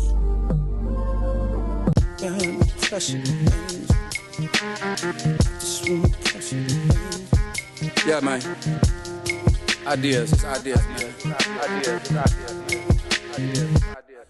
You don't have to find me. I'm walking right behind you. It's so clear to see that you wanna be free. You don't have to find me. I'm walking right behind you. It's so clear to see that you wanna be free.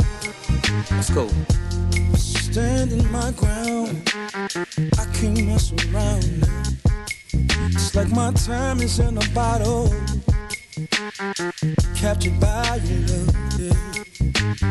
Now I know women's got this thing going on. We can't stay around so long, but I wanna come correct. Baby, get your foot off my neck. You don't have to find me. I'm walking right behind you. Understand clearly that you wanna be free. It's the time that you spend making me think within. Back to the Maze Jackson Show. You are listening to the most dangerous show. This is What's in It for the Black People Radio. Maze Jackson. Maze Jackson, the most vociferous advocate for black people in the world. For Ruthie Moore, for Ty Stroger, I am the host of the Maze Jackson Show, asking every single day, what's in it for the black people? And if you don't like it, you can still tell them Maze said, Mayor Lightfoot, man, we ain't accepting that. We ain't accepting that. Let's go. Yeah.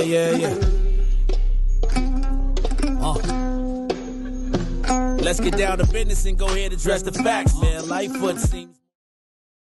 Rahm Emanuel's another case. He was just as tired. 50 closed schools left much to be desired. Police had Anjanette naked on that body cam. They suppressed the footage so it couldn't touch a lot of hands. Reminds me of that 16 shots in that cover-up. Both of them similar, so I went and dug it up. George Floyd killed, a lot of riots happened in the town. Southside burned and they wouldn't let them bridges down. Grandmother sick, need a prescription and plus a couple groceries. You gon' have to travel just to get it now. COVID-19 out here shutting all the business down. Not enough SBA loans to even give around. So many failed businesses that you could put them in the pile. If you don't survive the pandemic, it's gonna sit you down. We sing, dance, play ball, entertain, and crack jokes. Government infested black neighborhoods with crack smoke. System that milked us so bad, we got lactose. Still trying to find out what's in it for us black folks. We sing, dance, play ball, entertain, and crack jokes. Government infested black neighborhoods with crack smoke. System that milked us so bad, we got lactose. Still trying to find out what's in it for us black folks. Shout out to Willie Wilson, hope one day you get to send it.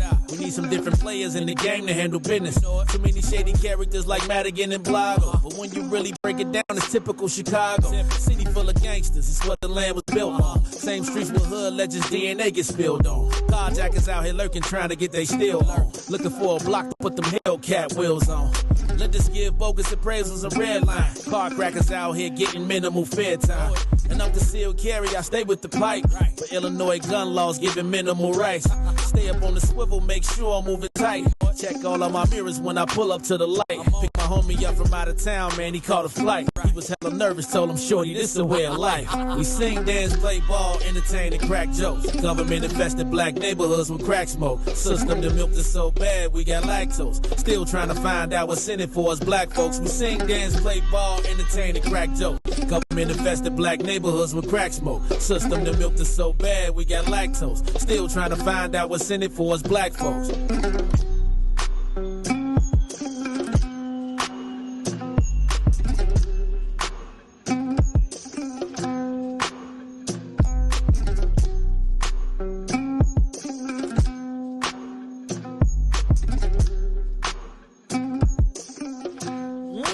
up, Chicago. Wake up, world. This is the Maze Jackson Show. I was looking at the comments and somebody said $300,000 is a lot to common folk. Can we be clear? Deion Sanders is not common folk. He has never been common folk since we know him. That's why you call him prime. Right? Like, common folk are not all-world Hall of Famers. Common folk are not the best at their craft while they did it. Right? And I think part of it is you try to like, it goes to that, who that nigga on the nag? Like, you want to reduce Deion to your standards. Fam, if you ain't never spent $1 million, then you don't understand Deion. And I'm not saying you don't understand him as a black man, but like, again, y'all think $300,000 is a lot to somebody making $100. $300,000 is not a lot of money to somebody that made $10 million. And part of it to me is our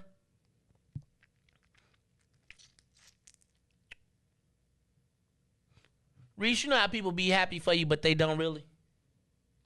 Like they say they want you to be successful, but they don't really. Like, I always want to see you good, do good, just not better than them, man. Bam, bam, bam, bam. That nigga on that. We all around here. We ain't. And my premise is, let's get more. Let's you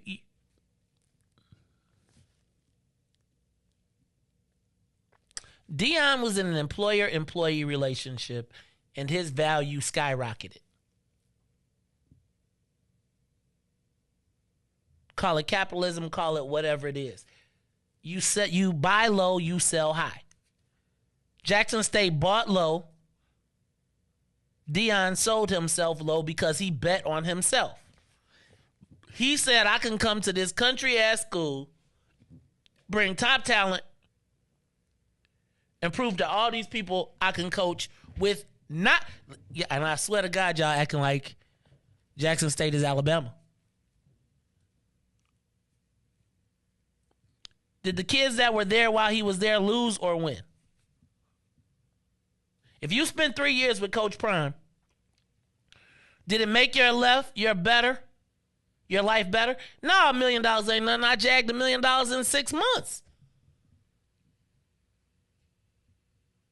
So this premise that we expect other people to do for us what we won't do for other people or ourselves. Do you work?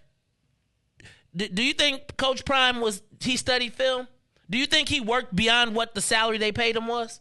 For sure. Do you think that he said, man, they only paying me $100, they only paying me $300,000, I'm not doing nothing extra.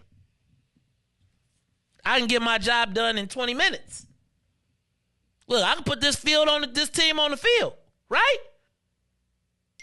I'm prime. I'm the greatest. So my question becomes, at what point do we accept change? Y'all want people, they want people to stay in the same space because it's comfortable for them. Don't really want the best. It's funny because I don't really think that people want the best for Maze. They want the best for their entertainment. Right? Nobody says, oh, Maze, let me work extra hard for you because I know you're a small black business. So let us donate. Let us buy ads. No, what happens is people be like, man, Joe, heard what you said today. That was great. Keep on doing it. But I'm going to go to my white-ass job, and I'm going to sit here, and I'm going to be quiet, and I'm going to let these people talk all types of ways that they want to talk. And I'm going to ignore it. But because you have a champion, or a person, he got to go run up the hill while everybody watch. And then when he runs up the hill, Don't nobody be like, hey, fam, here, let us help you up the hill. Did anybody donate to the Jackson State practice field? Then people be like, oh, y'all let money get ahead of y'all. Money is the driver. No, money allows me to. If he didn't have money, can I tell you what? They wouldn't have been able to practice in the wintertime. I mean, when the rain happened. Like, people, because we are so used to making things happen with nothing, that we want to see, you ain't all right until you lack. You can't be pro-black and do well. Nigga on the nag around here. Come on back down here with us. No, fam, let me be clear. I operate up here. If he stayed in Dallas, Deion, anywhere in the world, come on, man, he was NFL. Deion can go anywhere. Came to a HBCU, put it down for black people over that time. And then it's like, I just think it's so crazy because how many people, do you think more black people send their kids to, do more black people go to PWIs or HBCUs? PWIs. So if you ain't going to a HBCU, how you critiquing him? He did what most people won't do. And if you went somewhere because of money, because the school gave you money, right? If you got a student loan, let me back up. If you didn't go to a HBCU or you chose to go to a different school because of money, because of what they were willing to give you to come there, what's the difference, Riis? What's the difference? So if you aren't a HBCU alum, what is your commitment to the HBCU? Because Deion ain't. Deion's money should have went to Florida State. That's what put him on the path. Am I crazy? Caller, you on the Mace Jackson Show.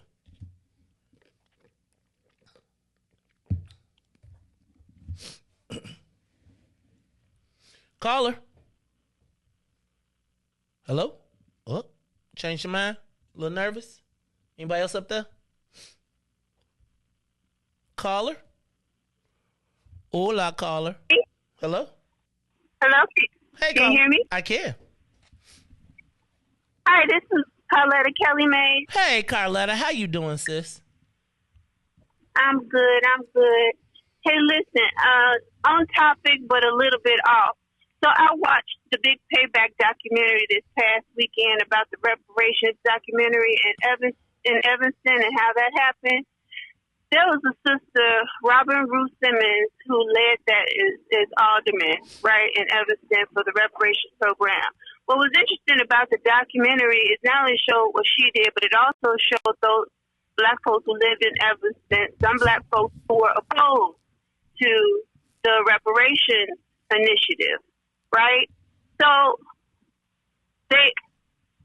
they were naysayers, and true enough, you can tell they were in their feelings, right? But in the meantime, this sister, who is single mom, as alderman is a part-time job. She's trying to do an initiative for black folks, but man, she had to worry about people threatening her daughter. She actually ended her term because she had to heal herself because of the negative feedback she got for trying to help get reparations for black people in Evanston. And on the top of that, they was in line for the application once the initiative was voted in. So that just broke my heart. So Carletta, I'm gonna talk about that one just a little bit, because I feel a different way about the Evanston reparations, and I do get it. I think that the Evanston's reparation committee really went outside of the larger community that was involved in reparations and tried to fast track. And I think what essentially happened was they hijacked. Reparations is not a local house repair deal. Reparations and selling that to people to say that you are fighting for reparations or you got reparations in Evanston, quite frankly, is, in my estimation, very misleading to black people. Home repairs, $30,000 worth of home repairs that only a certain amount of people can get, calling it reparations is really an issue for me. And I think the real issue in that fight, as much as it seems crazy, is that there's a national movement and there was a national agreement between certain people who then flipped on the national reparations movement and turned it into a housing program. And that is essentially why people were upset, because here is this national movement, and then what white folks do is give you the person to say, here's how I'll dilute it, and then you get to say, I passed reparations. So I got to be honest, when I saw Sheila Jackson Lee, which I'm glad that she sponsored the bill, I do think that the reparations in Evanston is really a misnomer. They should say it's a housing program for black people, but they should not be calling it reparations. Because if they call it reparations, then what you're going to find is all these little towns saying, hey, we got a housing repair program and that's our reparations. And so I think there's a little bit more. But I do know that black folks in the space need to collaborate. Robin Ruth Simmons operates outside of the conversation, right? Like, so yeah, that's how I see that, right? Like reparations in Evanston, telling someone that they can qualify for up to $30,000 in home repairs as reparations, that's misleading to me. But I'll let that be. And shout out to Linda and shout out to all the people from the Evanston's reparation movement. Yeah. Riis.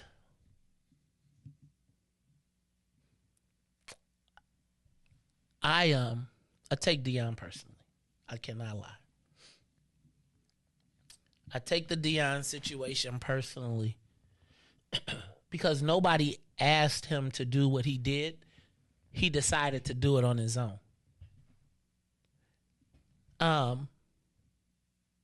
That was symbiotic, right? Like, he gave a lot to Jackson State. A lot. And the criticism that he gets for deciding he wanted to do something different or take on another challenge,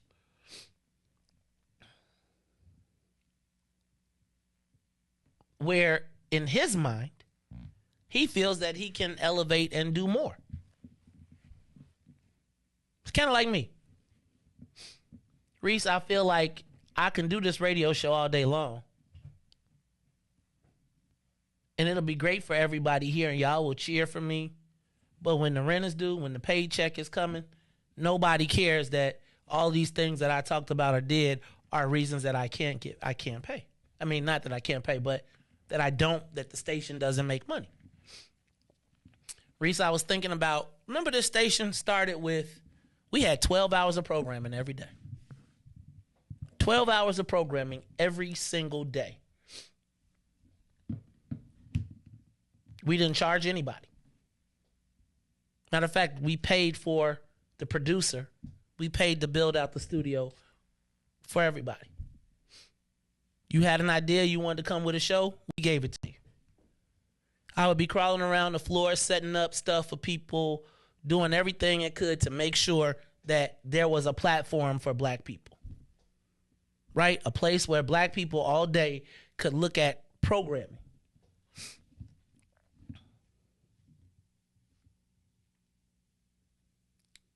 Now it's the Maze Jackson Show.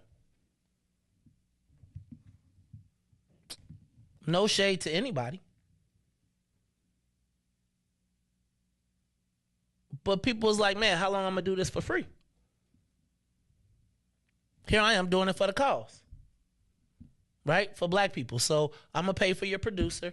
I'm going to pay to build out the studio. I'm going to pay for every repair. I'm going to pay for everything, right? Y'all just got to show up and program because I want everybody to get off their couch. Riis, there comes a moment when people say, that's not where my value is. And do I get upset? Probably the first time. Really because I always feel like black people often feel like you owe them something. Right? Like, fam, I ain't know nobody. I just said you black, you got a voice, here's a platform. That in some way, shape, or form, in spite of nobody ever spending one dime, not one, to assist the brand, to raise it up, to whatever. As a matter of fact, everybody was like, where my money at?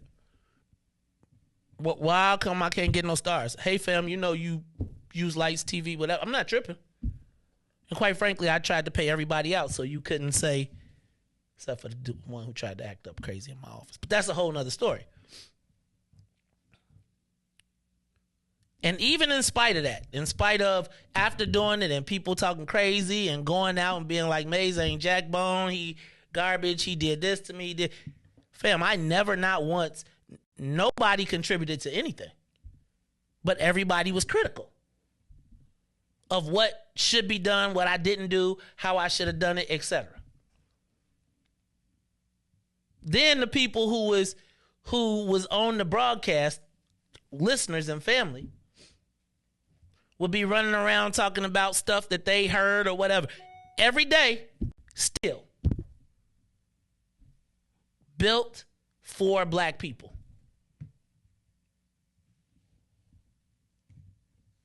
How much do you have to sacrifice? Right? You know, it's nothing wrong with outgrowing something, moving on. It's not. It's not. I had to learn that. I had to learn it. Because I'll be like, Riis, back in the day, it was like, we Maze Jack for life. Till John got a better job because he got the best clubs.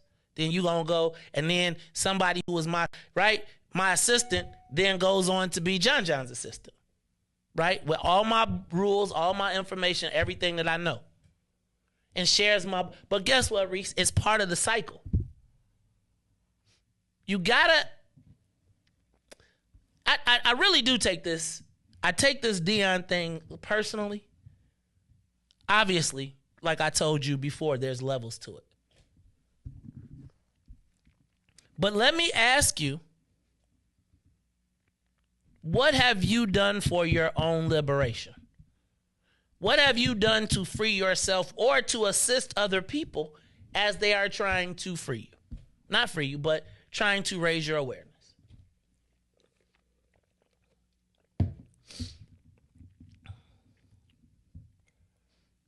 I'm not, like at this point, I'm gonna be honest with you. There is no money in helping black people. Because if you don't give it to them for free, then you ain't about the culture. And I just think we have to give people some grace. Some sort of something. Because y'all know how we are. You do. And we have watched as our institutions have been degraded, how we have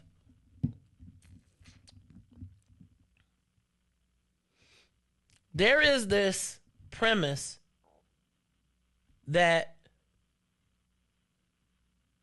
we owe. And I think everybody owes. But I think if you put yourself in the forefront, if you put yourself up, if you speak out about blackness, it will be black people who whoop your ass for doing this. Is it somebody on the line? Call you. Oh, it sounds like it's somebody on the line. All right, y'all, it's the Maze Jackson Show. I'm your host, Maze Jackson. Got my man, DJ Riis the Ruler. And Riis, guess what? I'm going to move on from that. Ricky Hendon, where you at, man? Why you and Jamal fight? Jamal Green. Riis is challenges. So guess what? In the space today, why you laughing, man? Can we all just get along? I get the strategic way to, but it's just, we ain't got to be screaming out. Come on, that Mr. Green. We ain't got to be saying your mama. Like, what's bothering me is it's in the newspaper. Yeah, and it's funny, but so Ricky Hendon is challenging Jamal Green's petitions. Jamal Green is challenging Willie Wilson's petition. He's actually challenging Willie Wilson's petitions and his residency. He says he lives in Hazelcrest. Now, Jamal has to understand that the Supreme Court has already ruled that you can have multiple homes. Right? So when you rich, Bruce Rauner had 9 cribs. Rahm had 2. So that's done. The crazy part is, though, and I looked at because I got a press release. Shout out to Jamal Green and his press team because they got a press release every day. But they basically said Jamal Green said that basically Willie Wilson's signatures were atrocious and he was going to challenge 45,000 of them. Now, Riis. He's going to challenge 45,000 out of 61, which still leaves Willie Wilson with the 12,005 that he needs. The premise right now, though, of the challenge process, Riis, is to make you spend your money. Right? To make you spend your money. And to make you spend your time. So if you Jamal Green and you ain't got a lot of money, then you got to be down at the Board of Elections. And Ricky down there said he waiting for him outside.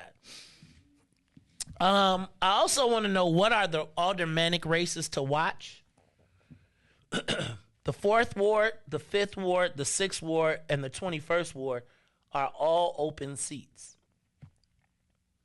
4th Ward, Hyde Park. 5th Ward, Hyde Park, University of Chicago.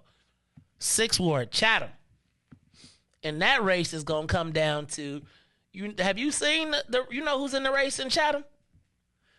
2 Den members. Tavares Briggs and Patrick Brutus. Y'all better not be trying to knock each other off the ballot. They should be. No, this. That's right. They should be. But the goal of the challenge is to drain your time and resources. And so I think that we should be looking for a real humdinger of a race. But Riis, I was thinking in the 4th, 5th, 6th, 21st Ward, we need to have candidate forums. We need to host them as BP1 and host candidate forums. And not allow, because can I tell you what's happening right now?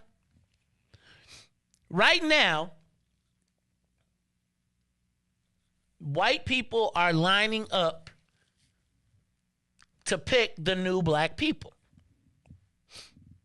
I don't know if you all saw the story I told you about it, that Mike Rumler was creating a PAC and he expects to get millions of dollars from business leaders, but realistically, he's going to be getting a lot of money from billionaire Michael Sachs to influence black wards. My question is, how much influence should white people have in black elections? Right? It seems odd to me. They said that they were going to be playing in between 17 and 23 wards to elect moderate aldermen, right? Workhorses, not show horses.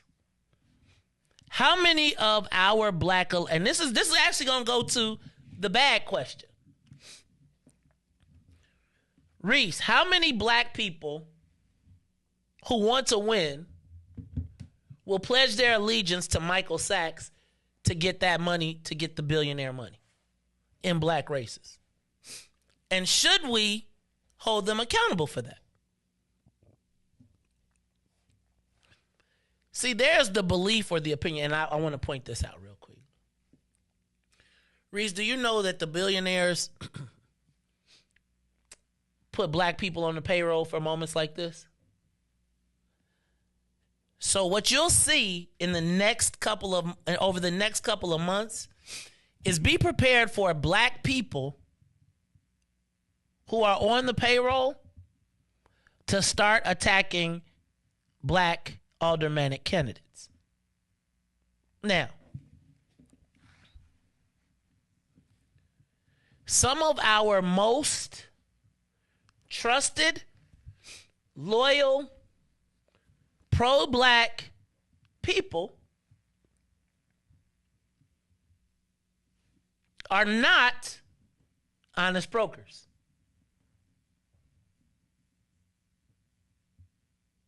They are on the payroll waiting to be activated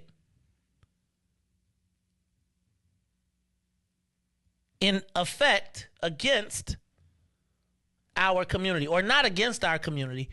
But I do need to, we need to put this out here, right? Like, who's accepting money from people who are against our better interests? Right? And how much will your desire to win make up your allegiances? Riis, there was a time, and I want you all to start thinking about honest brokers. I want you to start thinking about and paying attention to what our black leadership, and I'm talking about the black leadership outside of the... Look, guys, we have a unique opportunity to elect aldermen who are about blackness. It's hard to beat an incumbent. However, you have 4 open seats. In the 4th ward, the 5th ward, the 6th ward, and the 21st ward. The 4th and 5th ward are mixed, but still majority black. Where do these people stand on blackness? And Riis, I almost feel like we, as What's in It for the Black People media, need to host candidate forums in all of those races. Yeah, I think we should, though. I think that'd be good because, you know, where else do you go for your black news other than here? Well, it depends. But you want to go to get your real news, you want to get the paid news. You want it to be, you want the finger on your scale. When you say 16th ward, we not going this year, what does that mean, Miss Bella? Y'all got a lot of races out there, and I guess my question is, will we allow white influence to change the direction of outcomes in our wards? I personally took a little bit of offense to the fact that somebody said they're going to elect our alderman.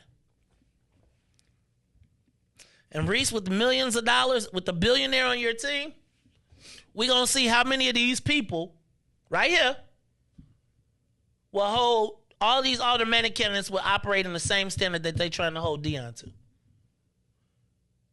So if Mike Sachs and the big guys come and offer you $1 million to be on the team, you going? It's your chance to win.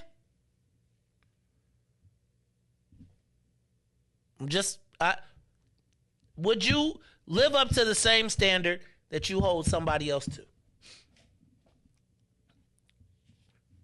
Just curious. Because guess what, y'all? It's coming. They are planning and making a plan for our neighborhoods and our wards. And if we don't do something, we're going to have an issue. Miss Bella, talk to me. I want to understand that. What's going on? Lana, you better catch the replay.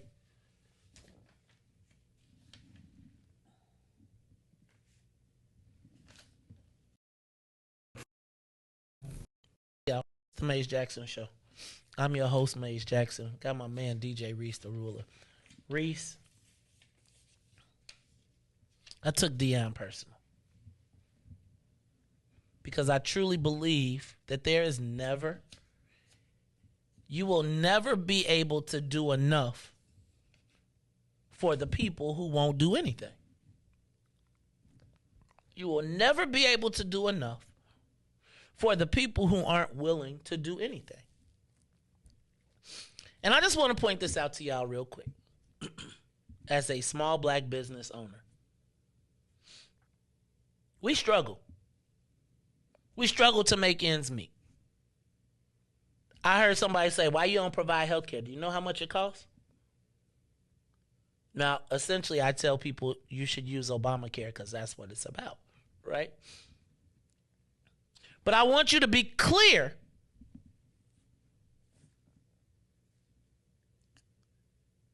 that the reason we continue at the way that we do is because I have a commitment to black people. I do recognize that I am a small employer, but an employer nonetheless.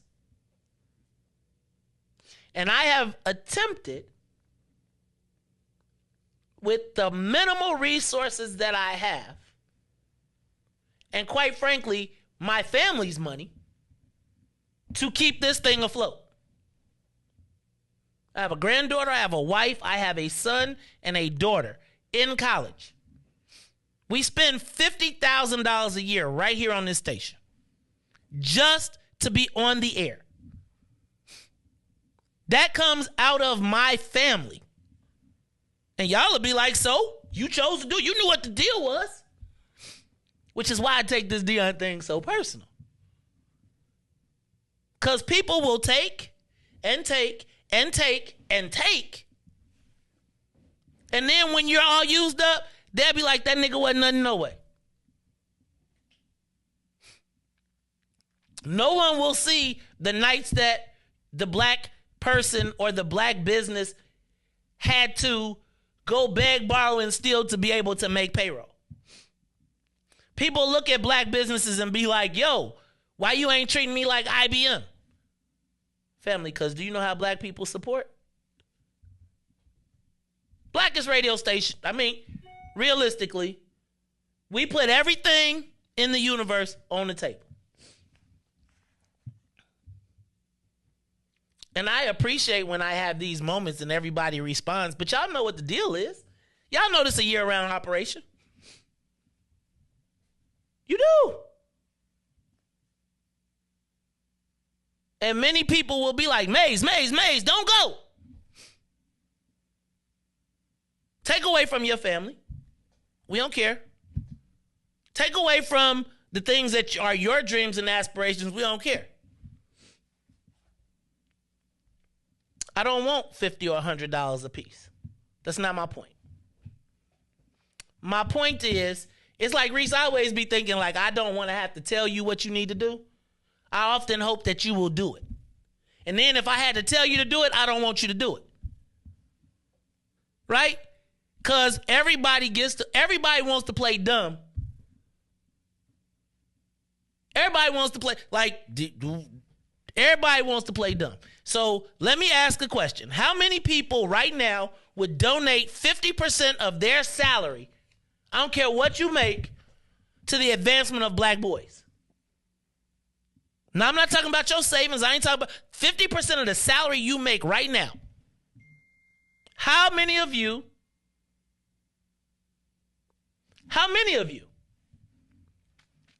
not 10% like your preacher, but 50% of your salary and a part of your savings to save black boys in your neighborhood? And if you ain't willing to do it, then shut the hell up talking about Deion. Y'all count money, money that you ain't never seen.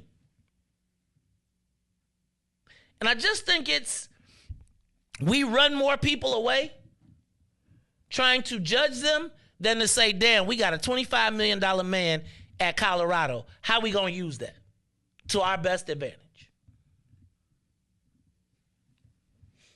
Man, please.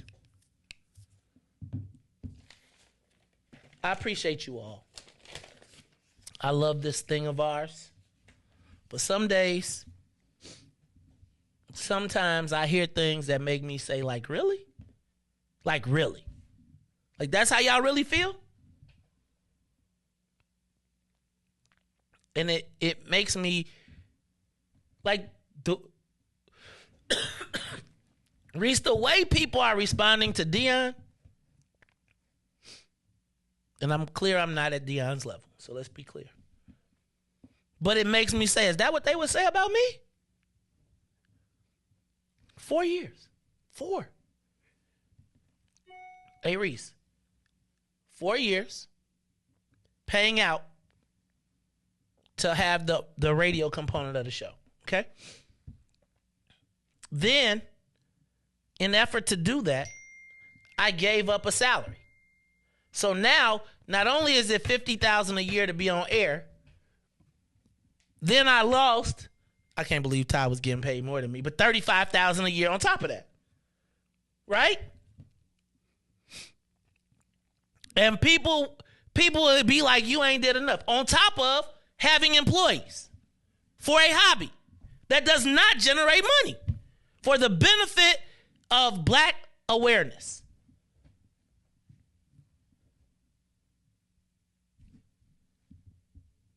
And when y'all talk about Deion, when y'all talk about what he should have did and how he should have did it, I just want you to think about what's in it for the black people media.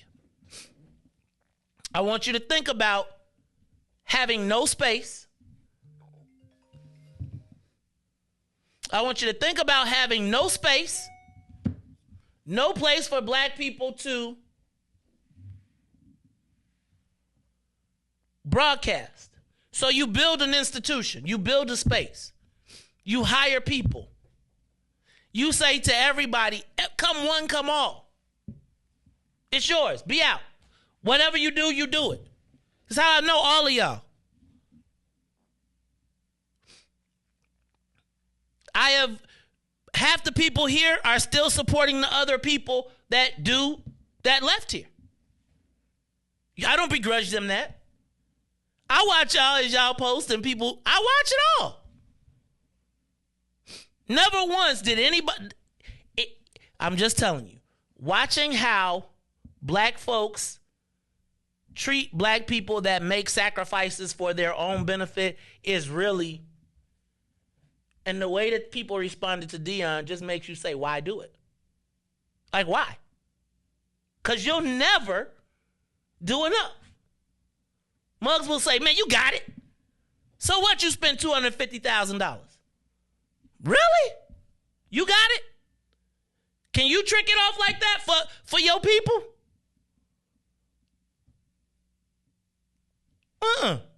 Riis, people, I provide everything. Nobody ever says, oh, dang, is there a cost to this? Do they got to pay rent? It's just magically there. And guess what? Nobody wants to know the cost. Because if you know the cost, then you're going to be responsible for participating. So guess what you do? Let me get out of here before you say something. Or you be like, man, that nigga wasn't nothing no way. Huh? I gave everything I had to people I don't even know. People I don't even know benefit from the work that we do. I gotta tell you, Smoke blew me with the whole, it's not enough to live on. Family, I wholeheartedly agree. But I also want you to know that minimum wage is $12 for small businesses. And because I want to do the best that I can for my people, I try to upgrade. I try to round up. I try to do the little things that I could do. Throw a little extra in on one of the days. Now, that's not things that I expect to get points for, but while you talking about what it ain't,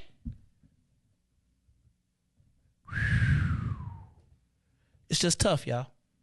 It's just tough. And you fight for black people only for them to disrespect you, to take advantage.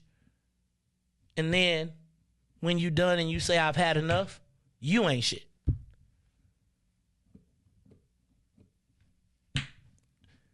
I took the Deion thing personal. I took it tremendously personal.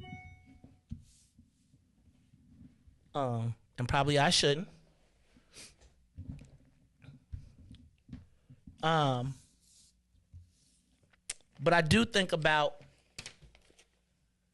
how your gift or gifts to your people can be misinterpreted or underappreciated. And then you wonder why people say, man, screw that. I'm about to go get my bag. You wonder. Because it's never enough. It's never enough. And you ain't going to put nothing on it. Matter of fact, you're going to be like, why you ain't do more?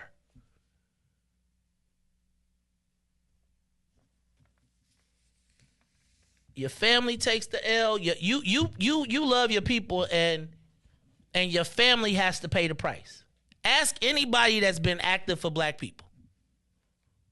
Half the time, their kids is all off the chain because they so busy fighting for the people that they ain't at their house.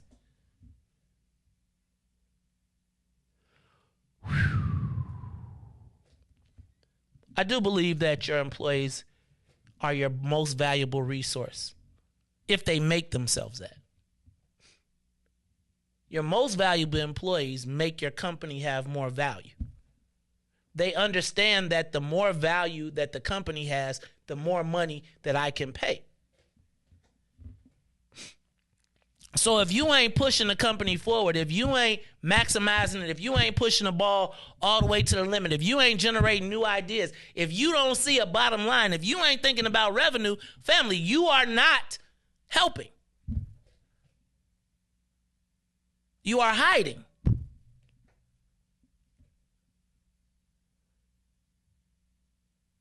And then when somebody calls it out, then you're going to be bogus. You shady. You did this. You did. No, family, I have for 4 years,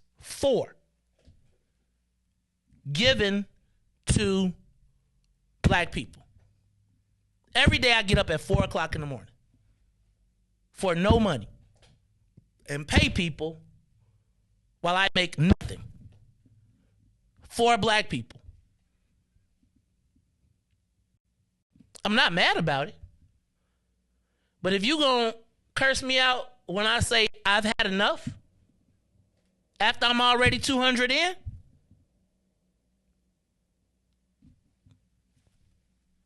that's how I feel.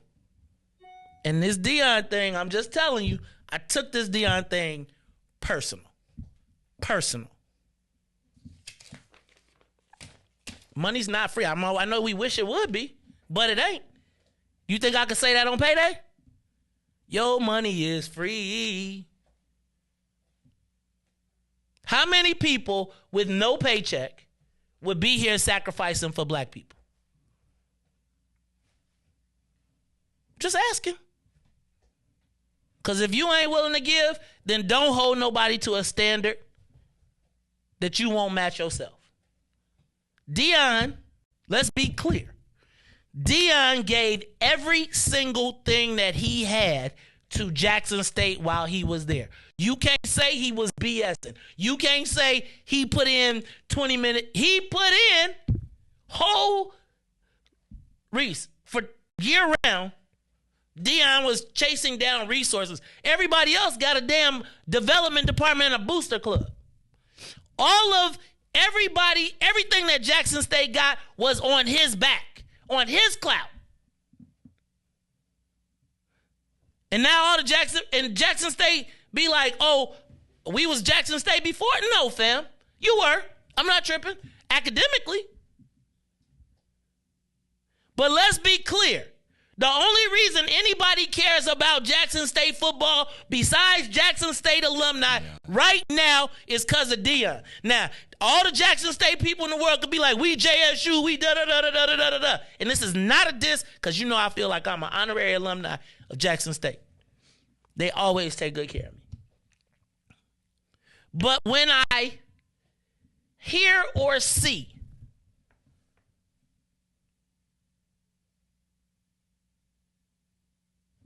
people who act like Jackson State would have gotten what they have because of Jackson State and ignore that you got to the dance because of Deion. Because everybody think they're the one. Recognize Deion made Jackson State a SWAC powerhouse. Nobody cared about Jackson State football until Deion put them on. Now, I'm not saying the alumni. Riis, how many scouts you think was at Jackson State before Deion if they only had 3 people this century? At least not the good ones. Right. Now imagine them players being like, if Deion wasn't here, imagine them players being like, if Deion wasn't here, I'd still be the man. No, family, you would not.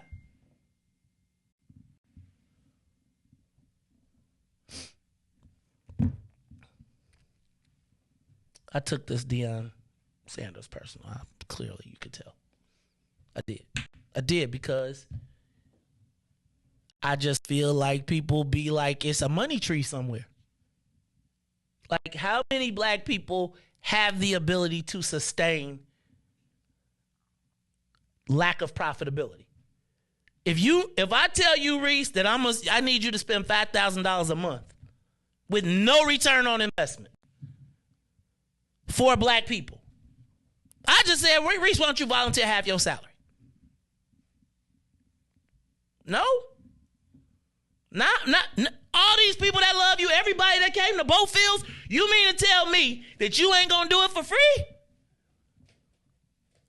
I'm sorry. Man, Riis, you got a job, you got a business? Y'all making money over there? Man, you got it. My pockets, huh? No, dog, you talking about your pockets. What about the people? Freylana, there is a Jackson State legacy. It is not in football besides Walter Payton. Let's be clear. Like, y'all want to go, you want to find a reason. I understand you want to be mad about it. But the reality is, again, and Freylana, I got to leave you alone a little bit because you was one of the first people to always be on top of the start. So I can't trip on you. But I do need for you to understand, JSU football, the biggest thing at Jackson State in the football game was the band. No?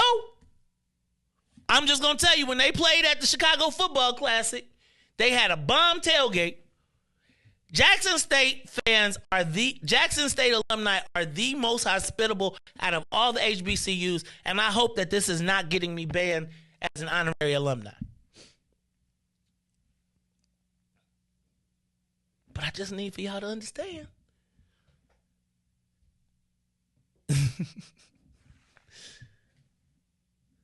Right. Wish Prime the best and move on. But if ain't nobody gonna contribute, and let me ask a question. Do you really think Jackson State needs to invest $5 million? If they could raise $5 million, do they need to invest in a football team? Probably not. Really? You go there to be nurtured as a black student to go into the world and get the big job or work for a black business. But I just want to tell y'all know how y'all treat black businesses as employees. Knowing I got the least amount of resources, so everything got to stretch. You can't treat a black business like IBM. Every dollar we got counts. Every single one. Man. Yep, I ain't swag. ILL. That's why I went to a PWI. Damn. No. It's bigger than who? Walter Mays? So let me make sure I'm clear about this. I do not in any way, shape, or form want to denigrate Jackson State. Again, I love Jackson State alumni. I hope to be considered an honorary alum. But Riis, we must understand the value proposition. The value proposition in this situation was Jackson State was not the value. Deion was the value. If I could get Deion Sanders for $300,000, actually $175,000, I'm gonna take that as long as I got. Riis, if you get a number 1 draft pick to come to your school for 1 year, do you say no, we ain't gonna take him, or do you go get? Remember Carmelo? One and done. Yep. I'm not gonna never forget how we got to where we are. But I'm saying we also have like I would say that all the people that's mad at Deion should go be snapping on Brett Favre and the local government and say redirect that money. But again, if Jackson State spent $5 million on a football coach, I would be questioning Jackson State. Does that make sense? Like, if Jackson State spends $5 million for a football coach, I would have an issue with that. Love Jackson State.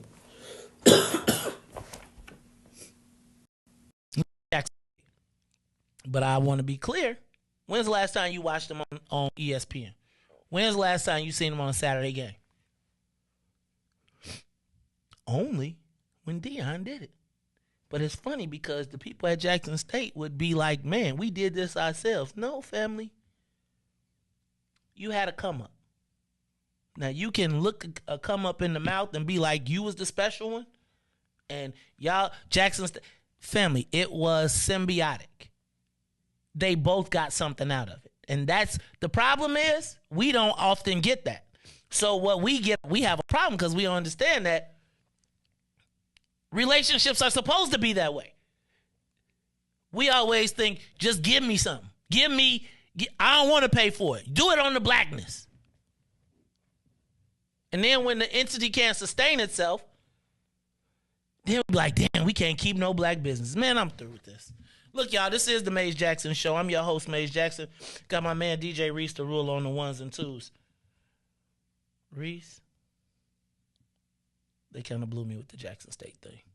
All these comments, like all these social activists. No, I just think it because it's gonna be it's gonna be something said, when you leave and you go to part and do something, and don't let you do anything, like with Invest Southwest or anything, or get you a bag of like, I was all listening to Maze and left us and went and joined the people to get a bag and do all this. It's all about and ain't nobody said, check this out, Riis. I make every payroll. I make every payment to the radio station. I pay the lights, the bills, everything. Right? For everybody else's benefit. Really. And so for 4 years, I get up at 4 o'clock in the morning to be here for Black folk. And it does bother me that the fact would be that, man, after all this time, after all of the whoopings, after everything I done took, that y'all would still be like, that nigga sold out. No.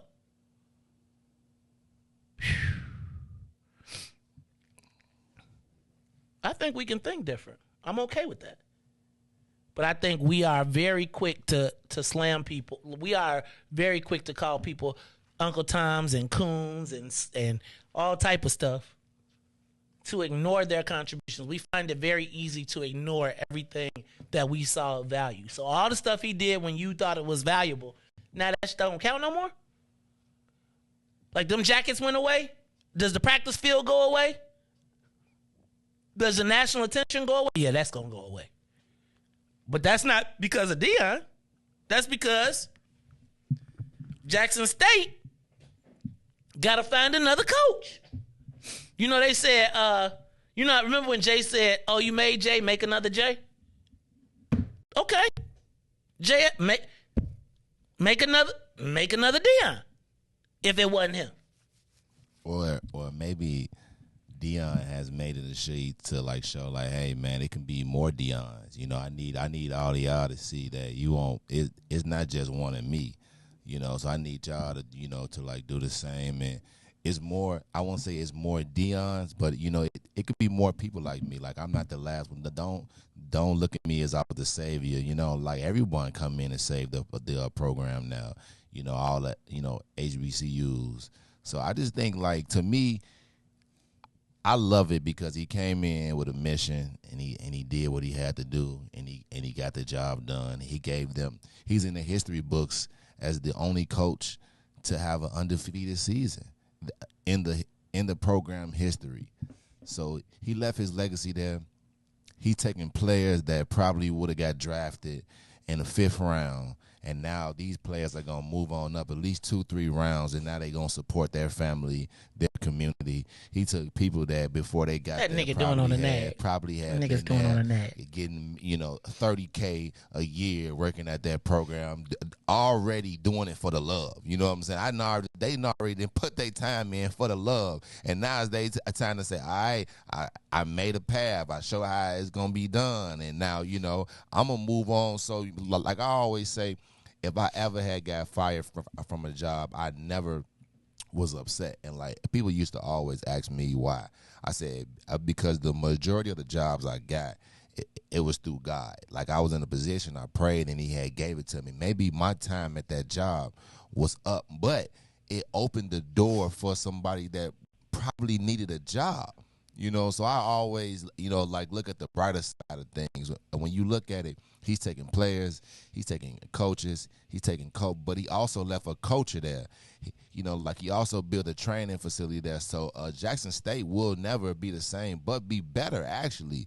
And then it's also time for us, the ones that's talking, or the other people, to step up and, and show Deion that, hey, man, you left something, and we're going to keep it going. So, bam. You know what, Riis? I like your optimism sometimes. Sometimes it irritates me. But I do like the optimism. It does irritate me because you try to find an excuse for everybody. Like, I think black people always trying to be fair to people.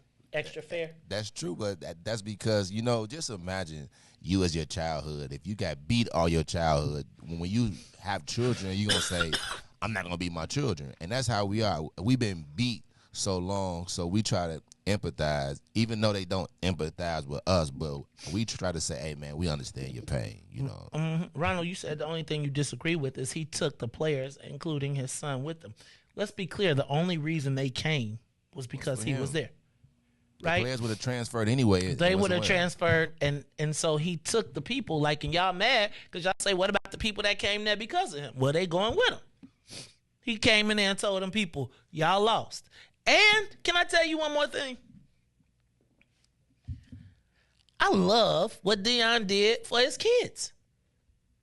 Right? Like, he said, I'm going to be there to nurture them. Remember how I was telling you about how I feel like my son was stunted because people refused to understand his potential and they was trying to do their own thing?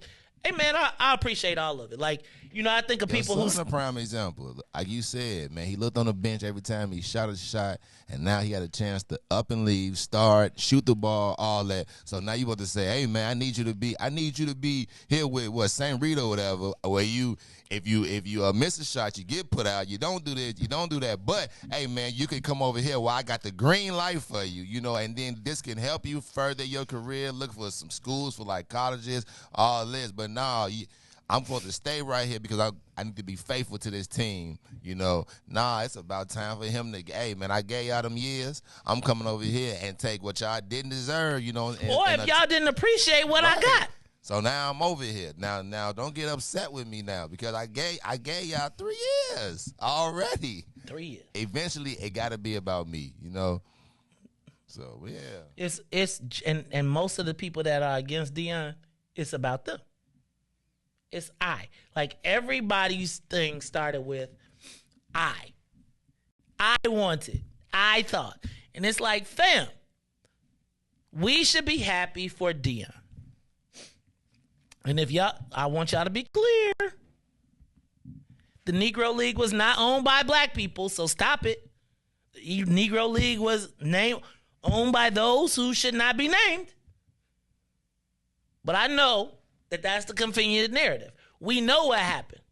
But if you think that parents are going to start sending their kids back to less facilities, less opportunity to succeed, a parent that's got a kid going to school to play football is thinking about how do they get to the league quickly as possible. And what I am looking forward to is the end of black parents telling them, you better listen to that white man, shut up and do what he tell you to do. I'm looking forward to the day when Duke don't get all the best quality candidates to play basketball because Mike Krzyzewski, who ain't that no more, Mike Krzyzewski will mold black. I don't want to see no more Phil Jacksons, who is the Zen master, who is now able to calm all of the Negroes with their egos. Let me teach these Negroes how to put their egos in their pockets. No, man. You know what I loved about Deion? He talked that smack and backed it. Deion be like, I'm the best and I'm going to prove it. And he did it again. He did it again. And yet and still, for all that he brought to Jackson State,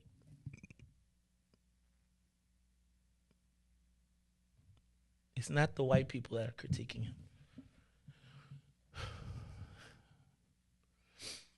It is the people who he was trying to support. And how long and how much do you have to give to black people before you can be free, before you've paid your debt?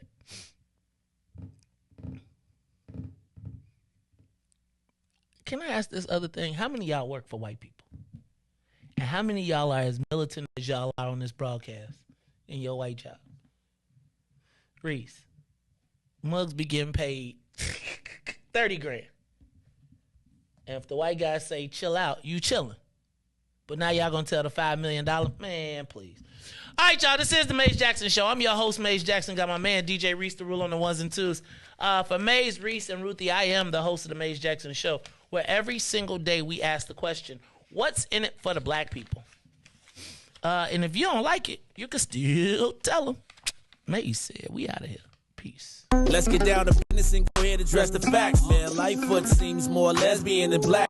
My man was another case, he was just as tired. 50 closed schools left much to be desired. Police had Anjanette naked on that body cam. They suppressed the footage so it couldn't touch a lot of hands. Reminds me of that 16 shots in that cover-up. Both of them similar, so I went and dug it up. George Floyd killed, a lot of riots happened in the town. Southside burned and they wouldn't let them bridges down. Grandmother sick, need a prescription and plus a couple groceries. You gon' have to travel just to get it now. COVID-19 out here shutting all the business down. Not enough SBA loans to even give around. So many failed businesses that you could put them in the pile. If you don't survive the pandemic, it's gon' sit you down. We sing, dance, play ball, entertain, and crack jokes. Government infested black neighborhoods with crack smoke. System that milked us so bad, we got lactose. Still trying to find out what's in it for us black folks. We sing, dance, play ball, entertain, and crack jokes. Government infested black neighborhoods with crack smoke. System that milked us so bad, we got lactose. Still trying to find out what's in it for us black folks. Shout out to Willie Wilson, hope one day you get to send it.